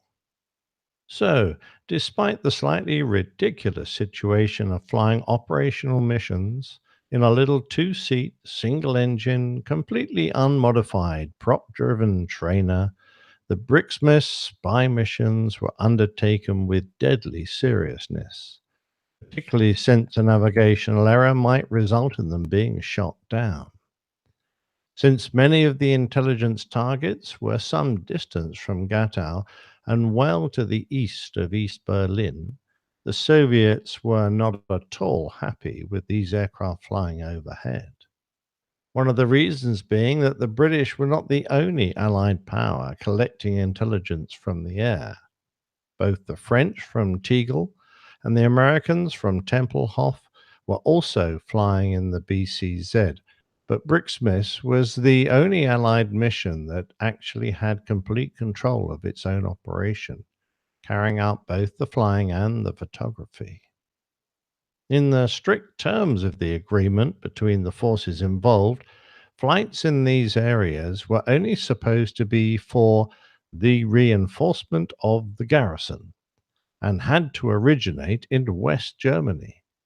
If flights did not meet this safety requirement, the Soviet controllers in the Combined Control Center felt obliged to stamp the flight request card, "Safety of flight not guaranteed." I wonder if the airlines flying into Berlin bothered to advise their passengers of this caveat, since they had originated in the UK and came under the same threat. The results of these clandestine missions were well worth the efforts. Indeed, they were a hugely valuable source of intelligence at very little cost to the taxpayer. Installations that lay within the scope of the sorties included several major Soviet divisional headquarters, a number of ground ranges, a Soviet reconnaissance base equipped with MiG-25 Foxbat aircraft, 2 helicopter bases, and many other important but less prestigious targets. Squadron leader Roy Marsden, who took part in many of these flights, tells us that a normal sortie would start in the local Potsdam area to the west of West Berlin, where there were 3 major Soviet divisions: the 10th Guards Tank Division, the 35th Motor Rifle Division, and an important frontal asset, the 34th Artillery Division, where they had the disturbing habit of training their guns on the aircraft as we flew around the installation. We would then progress to the rail sidings that served these units and finally fly to their associated training areas. New equipment was discovered, such as the presence of vehicles with anti-infrared detection paint, surface-to-air missile sites, large-scale deployments of vehicles with bridging equipment, and the like. The intelligence that these missions discovered helped enormously in building the overall intelligence picture, and over the 35 years that Brixmis flights were undertaken, they produced a vast wealth of intelligence material that could not have been obtained in any other way. The British government supported the operation for many years, unbeknown to the British public, despite the fact that they knew that any serious incident could have proved politically damaging both domestically and internationally. However, in 1990, following the reunification of Germany, the chipmunks were finally retired and bricksmiths wound up. However, should you ever visit the Allied Museum at Clay Alley 135 in Berlin, you will find a humble little exhibit, which is the Chipmunk Whiskey Golf 466, flown specially over from RAF Larbrook to Tempelhof to take its place as perhaps the world's least impressive spy plane.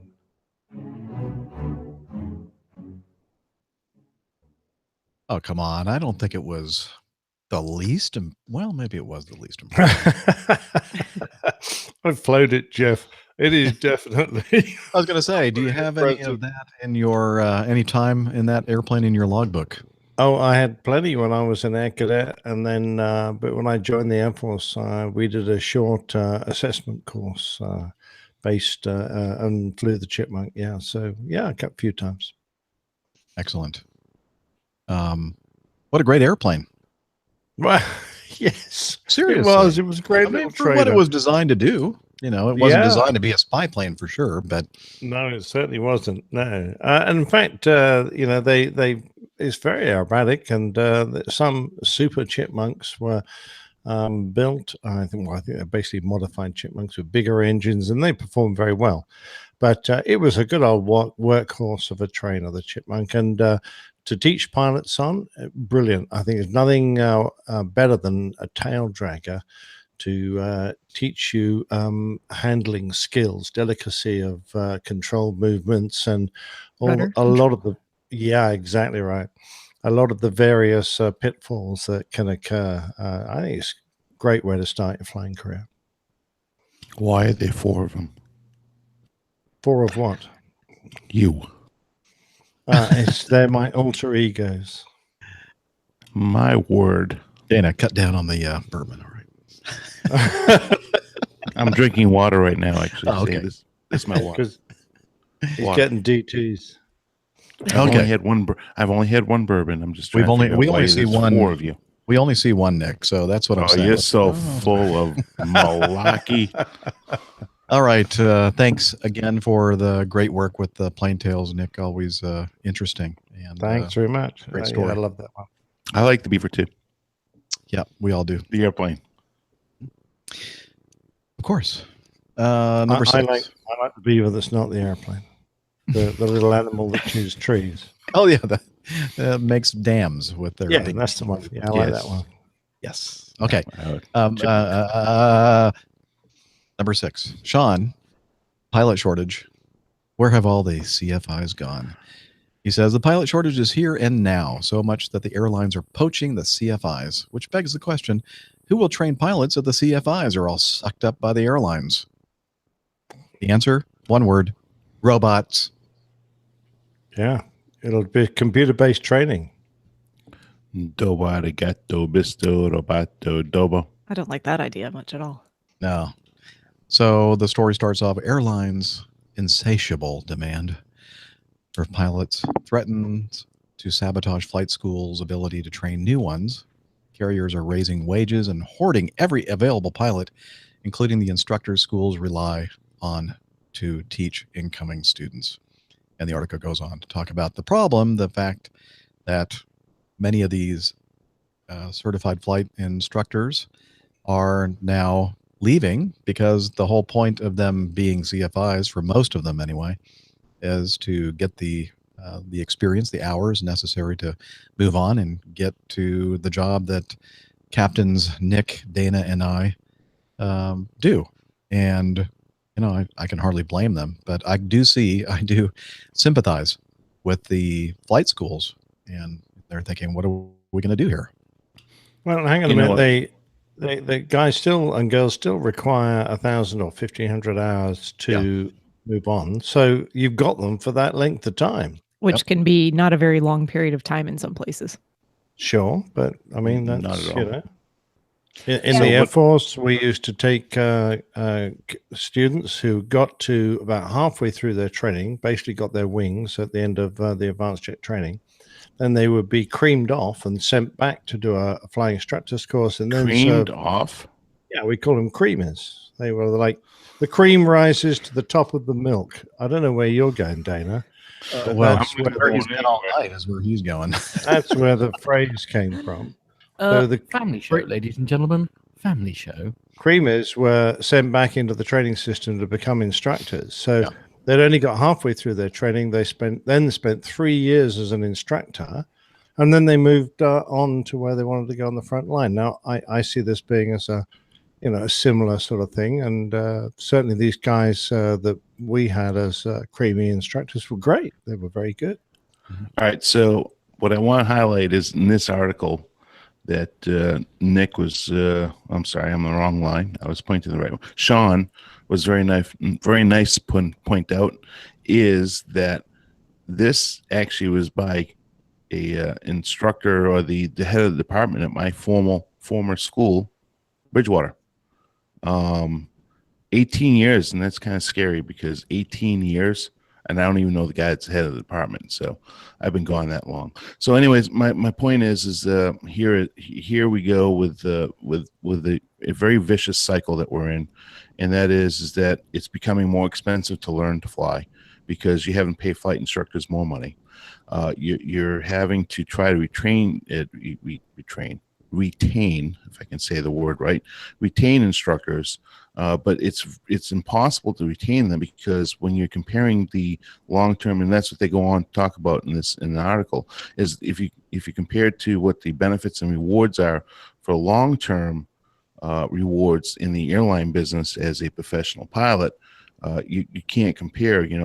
The flight school's charging 60, 70, 80 hours an hour for a flight instructor, and the flight instructor gets 25, 30, maybe even $40 an hour now, depending on bonuses and so forth and so on. So, the big problem is you can't, it's filling those spots. Once these people are gone, they're vacating so quickly because the rewards at the end of the rainbow are so great that it doesn't pay to stay. Now, I know a guy named Kerwin here in Atlanta that's been a flight instructor forever. As a matter of fact, he checked me out, and I see him at the gym all the time. And he's still a professional instructor. So there are professional instructors out there. The problem is that they can't handle the load of the people that are coming through now. So what do? I don't know that there's a really good answer for this because the airlines, and when I say airlines, I mean the regionals, the folks that are flying corporate, the folks that are flying banner towing, all of those jobs. And oh, by the way, the best way and one of the biggest ways that we used to in the old days build time as a civilian guy or girl for that matter is that we used to build time flying either checks, night cargo, banners, flight instructing, of course, which we're talking about. A lot of those are drying up. Like checks are almost non-existent now. They almost don't fly night checks anymore. John was a perfect example. That last time when John was here, that's what he did. That's what he was doing at night, was flying the night checks. So that doesn't exist anymore. So building that 1,000 hours, there's only really one very good way to do it, and that's flight instructing. But why even mention Kerwin is that the quality instruction that you're going to get from somebody like him is unbelievable versus somebody that's just looking to build time.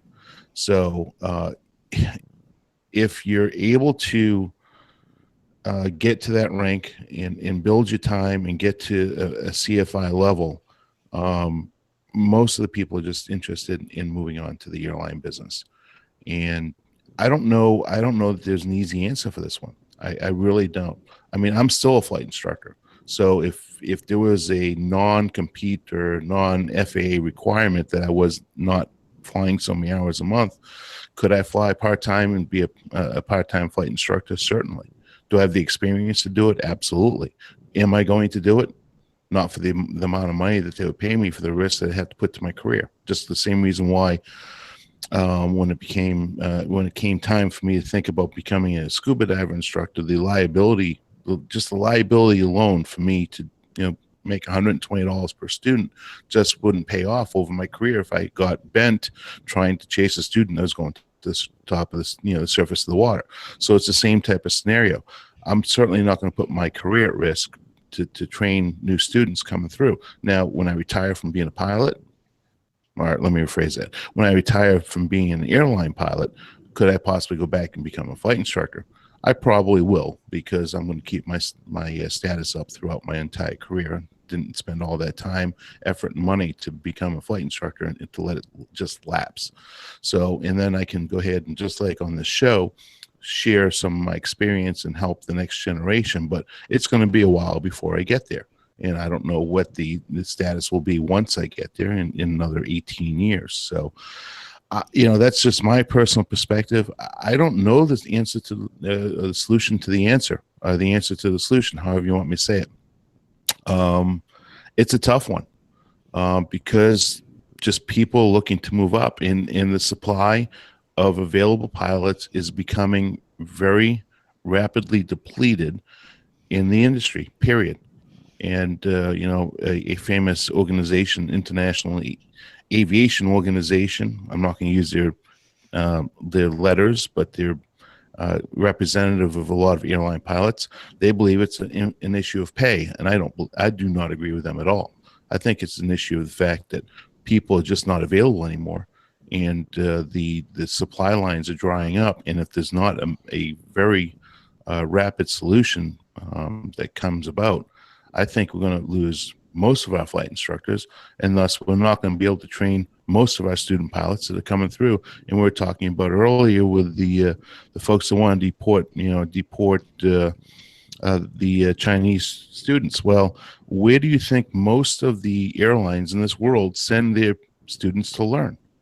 The good old US of A, because it's the least expensive and it's the quickest and the best training in the world. So if we don't have flight instructors to train all these people, well, it's only going to propagate and make the training issue, or the supply issue, let me rephrase that, supply issue for new students and getting them to the level that we need them to be, it's only going to make it worse. So, okay, am I missing a trick here, Dana? Because I don't understand the problem. What I see is a demand for pilots. And once those guys have got through their initial training, they're going to need to work at a job as a pilot for about 1,000 or 1,500 hours. Okay. And the best job they can possibly get is being a flight instructor, which they will do. Now, it'll take them a year or two to work up those hours. And then if they're lucky, they'll move straight on. So the bigger the demand of pilots, the more of these people will be coming to the flight schools saying, I want to learn to become a flying instructor so I can work for you, work up my hours, and then I'll move to the airlines. There's going to be a continuous flow. And the bigger demand there is in the airline, the more of these people are going to be coming to flight schools wanting to become instructors. Except that right now in this moment, there's not, because of the associated costs with flight training. Dana mentioned that it is comparatively inexpensive here to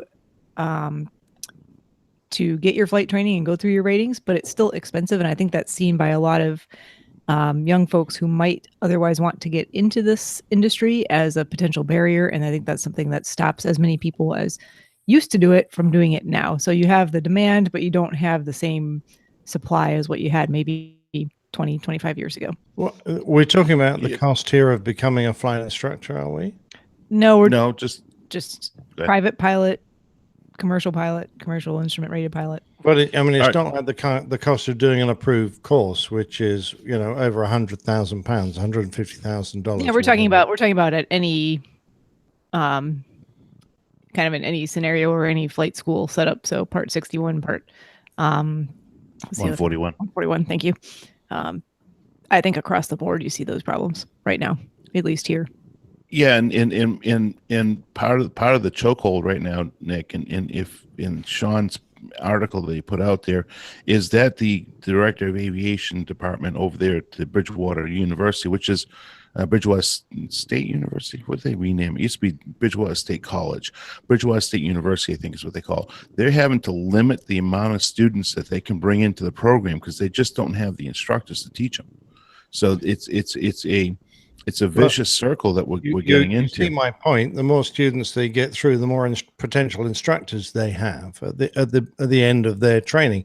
And in fact, if the schools did a thing like the airlines do in cadetship and say, right, we will help pay for your training until you become a flight instructor, and then you'll be tied to us for 3 years, say, to pay back your training and earn your 1,500 hours, and then you can move on to the airlines. Once you set that flow up, it'll become a self-perpetuating system.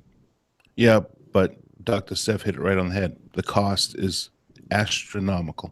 Well, the cost of everything is going to go up, obviously, is, but that cost is eventually going to be passed on to the airlines because they're the people who want these pilots.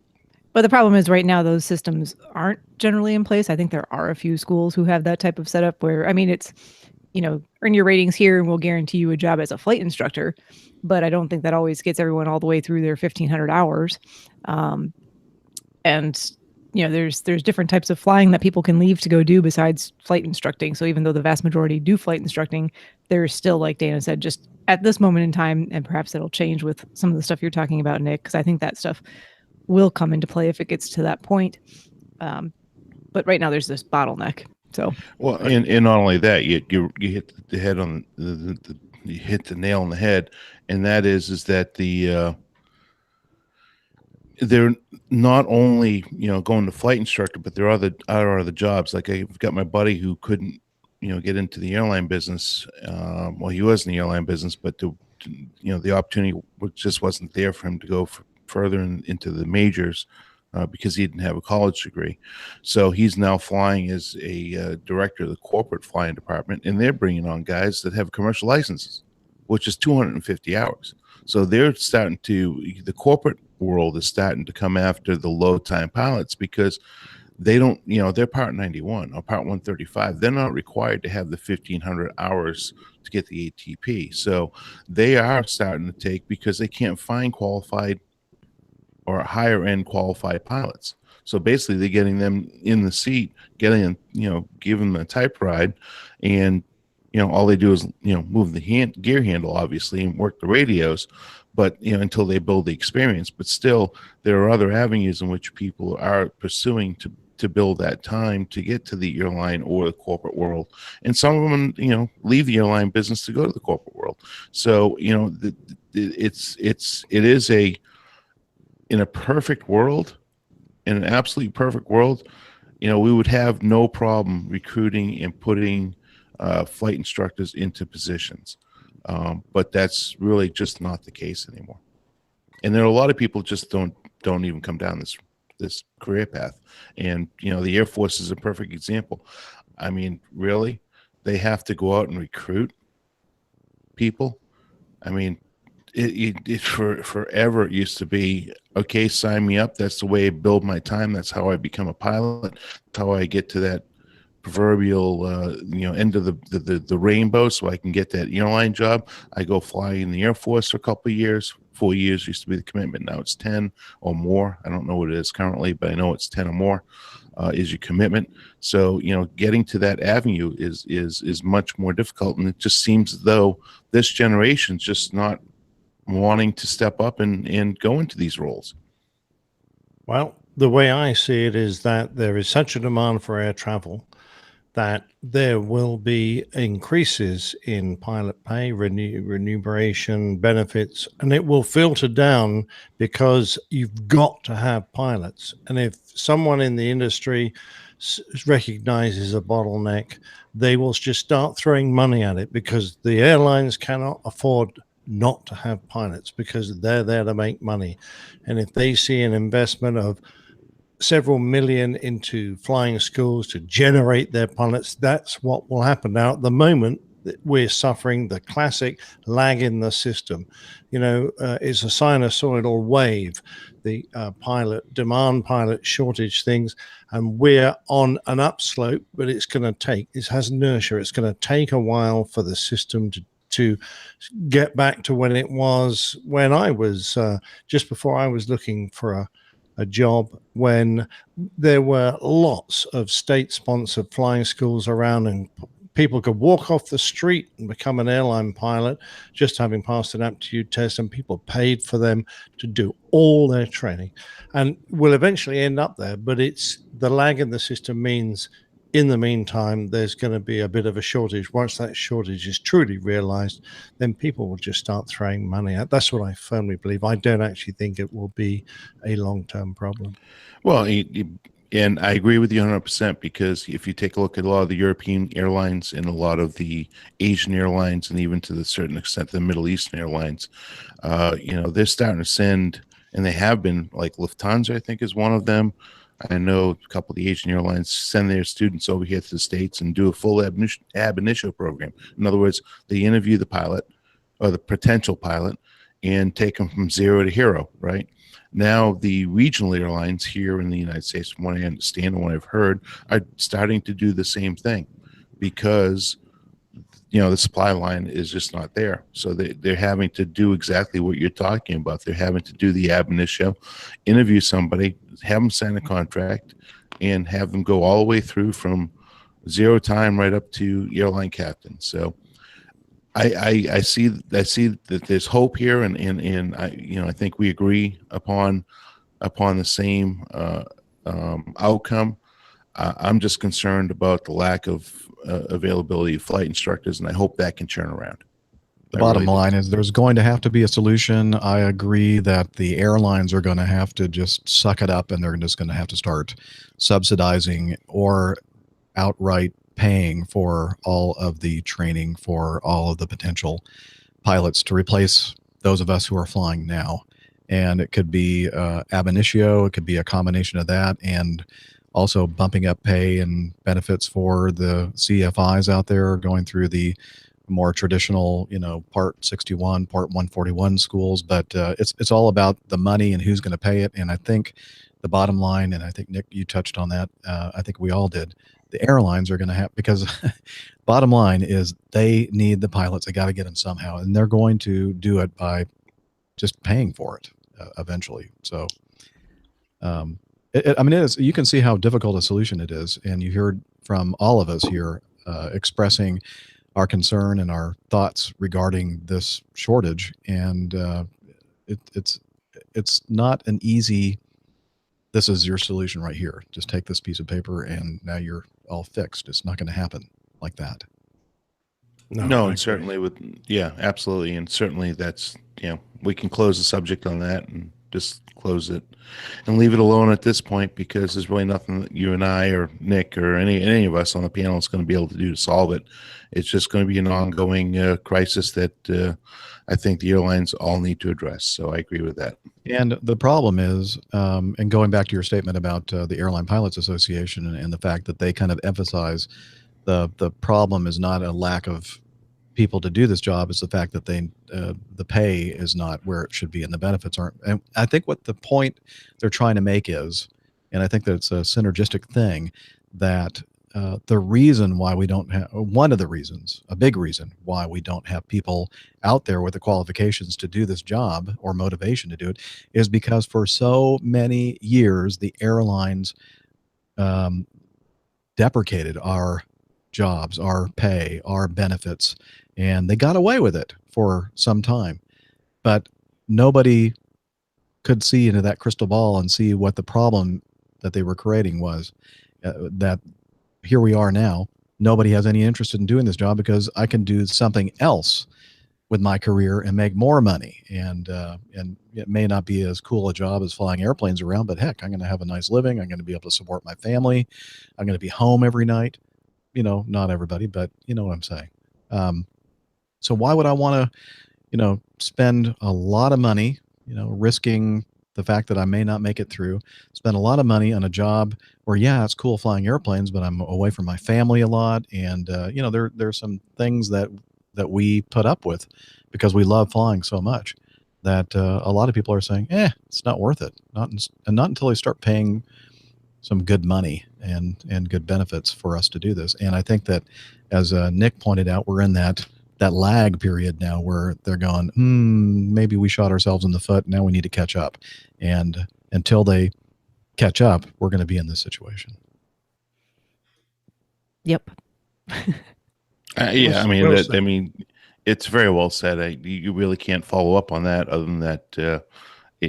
It's amazing to me. I look at my younger brother, who's 18 years younger than me, that came out of college with a degree in a very specialized field, and I can't even begin to explain what it is. But he came out, basically with a tech degree, and his starting salary was 5 times what I was making as a first officer at a regional.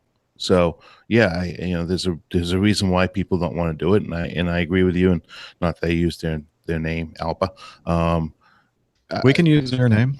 It's a very large union that represents a lot of pilots in the United States of America, including acting. It's internationally too. So, but anyways, it is a very contentious and very difficult issue to tackle, because there are no. I mean, and I'm one of those guys. I'm a midlife career changer. So I gave up and hung up everything I was doing to pay the money to go through flight school, to finish what I had originally started, finally had the money. And, the bottom line is that those type of people like me, they're not out there anymore because the money wasn't there for so long. So I agree with you on that. All right, Sean, thank you for sending that in. I really honestly didn't think that we were going to spend 25 minutes on answering that question, but it was a good discussion. And I'm sure we're going to be talking about it again ongoing, because this is just such a big problem these days, or a big issue. Absolutely, it is. And I'd hoped to cover some more, but looks like we've gotten to the point in the show now where we got to really cut it off. And so we're going to have to put aside some of those that we were going to attempt to cover today. Nick has a question, not Captain Nick, another Nick, about towing planes under the stand. Frick sends us an article about the SA Express over there in South America that have been grounded over safety concerns. A wonderful woman that we'll definitely talk about on the next show, who spent a huge amount of her years of her life here in this world working for a company that she loved, Boeing. Just died recently at 96. Great story that we want to tell you about, and as well as more, including George Nolly, who had a thing or two to say about plane tales and the Ready for Takeoff. I'm sorry, the book penned by Emilio Corsetti, Scapegoat, which I did order and I've already received and I've started reading. So we'll talk about all that in the next show. But in the meantime, if you want to go and you just can't get enough and you're starting to get that syndrome, the APG syndrome, you can head over to the airlinepilotguy.com website, where you can find out how you can figure out how to hear some more episodes that we've done in the past. You can watch video, etc. We're on the YouTube channel, Airline Pilot Guy. We're on iTunes and a lot of the all the places that you listen to podcasts. But more information again on that at the airlinepilotguy.com website. We have smartphone, tablet apps for iOS and Android. Again, information about that you can be found in the show notes and also on the website. We're also in the social media space, and Dr. Steph's going to inform us about that. Indeed. You can head over to Twitter and use the handle at APG Crew. We're all there. We can see your messages to us in 280 characters or less. And all of our contact or our Twitter information is pinned to the top of that page if you'd like to contact us individually or follow us individually as well. You can also head over to Facebook, facebook.com/airlinepilotguy, interact with the community there. Lots of different articles, sometimes information about meetups, information from crew members. So we hope to see you there. And Hillel is going to tell us about how you can join the Slack team. APG listeners, please join us on our Slack team. Slack is a communication, coordination, and sharing platform that works on your mobile, laptop, or browser. On Slack, we share ideas and news. We suggest episode and Plain Tales topics. We plan events and meetups. To get into the Slack team, please email me at slack@airlinepilotguy.com. That's SLACK, Sierra Lima Alpha Charlie Kilo at airlinepilotguy.com. Or send me a tweet with your preferred email address to @Hillel, and I'll send you an invitation. That's Hillel, spelled HI11E1, Hotel India 11 Echo 1. And see you in Slack. Thank you, Hillel. And on behalf of the APG crew, who includes our producer, Liz Piper, thank you very much, Liz, for all of your work behind the scenes. We just want to tell you that we really appreciate you subscribing and downloading the podcast, hanging out in the chat room for our live shows on YouTube, etc. And until next time, wishing you clear skies, unlimited visibility, and tailwinds. Take care, and God bless. Here's y'all. Bye, everybody. Hasta la vista. Woo! I wish we had another hour. Well, we could, but then, you know. But then you'd be getting into that 4-hour territory we were talking about earlier. Dipping in our toes. Sorry we took so long on that one subject. Oh, you know, yeah, it's all your fault, Jennifer. What were you thinking? I don't know what in the Hades. I'm actually kind of I'm very, very passionate about it. I think really there's no way we could wrap it up. Wrap it up. I almost got it wrapped up, and then Dana started talking, and damn Dana. I enjoyed the conversation. No, but it was good. But it was good. I didn't say much. The rest of the feedback. I know it was worth talking about, and it's always good to have a passionate response to these things. And I'm glad. And I'm not being critical at all. I think it was great. I just wish I could record the front of it because I'm so excited about talking about Bridgewater. I lost my train of thought. Not a problem. Not a problem. Okay. No, it was good. It's always. I think that our show is. Whoa. For the love. Hades. Stop doing that. What in the Hades is that? Hades. I just put the screen back on the wall. My word. Was there some kind of a poultry? I've got this for you. There you go. Try that out. Was there I some tried kind of that out on the damn back chair. there? It didn't work. Was there an animal behind the screen, Nick, that you perhaps do you see any blood dripping down? I think it looks all right. Okay. All right. I can tell you that it was a great concern by a lot of people in the chat room, freaking out because of the loud noises. Screen. No, the screen behind you. With the, Yes. Yes. With all with us in the. I don't know if that's going to work every week. It didn't bother me at all, but You just need something. It was bothering the hell out of me. Put it down. Something sir. besides the live show up there. Something, like pictures of airplanes or things. Something. Oh yeah, okay, I could do that. Come on, Jeremy. No, please. Perhaps not. No. But seeing four of you, Nick, was just disconcerting. Hey, how about that's what it was? How about putting the live chat room window up there? You can see the scrolling. I'd have to work out how the hell to do that. But you have nothing but time. Yeah, of course, nothing but time. Yes, I could put aviation pictures. That'd be good. I could do that. Play Top Gun. I like Lane's suggestion. Nobody would be watching the show. Nobody would care about what we have to I say. don't know if there'd be a copyright issue there, but I'll have nah. Copyright, schmucky right. Yeah, I'm sure. What is you're already talking to enough lawyers and trying to get a jury duty and whatnot. So I don't think you need any more. Yeah, I'm not getting out of jury duty. I do have jury duty this month, or is it June yet? Almost. Yes. In June tomorrow. 13th. Yeah. But Nick's already in June. How is June, that's right. Nick? How's June? June is busting out all over. Is she cute? Yeah. Very good. I cannot believe I didn't even put it together until today that the month that I graduated from high school 30 years ago is the exact month that I became captain. 30 years later. That's crazy. No, it's not. It's means I'm perfectly old. normal to have silly coincidences like that. Don't worry about it, Dana. It's not an indication that something in your life has gone wrong. That's fine. Yeah, nothing's gone wrong. Thank God. I shouldn't have said that. Yeah, how about just the I'm lying. volleyball scene from Top Gun on repeat for The ladies? volleyball scene. What For the ladies. Yeah. Well, only if we can interleave it with something for the gentleman. Nah. I don't think that's All right, Jeff. I have to ask you. I texted you to see if you could look it up. But What's this that? damn Toronto airport. Yeah. What a debacle this place is. That's easy. So when you get off, do me a favor, look at the taxi checklist. The taxi lane limitations. And it refers to aircraft code and limitations all the way from C, D, E, F. And there's no reference on what they're talking about.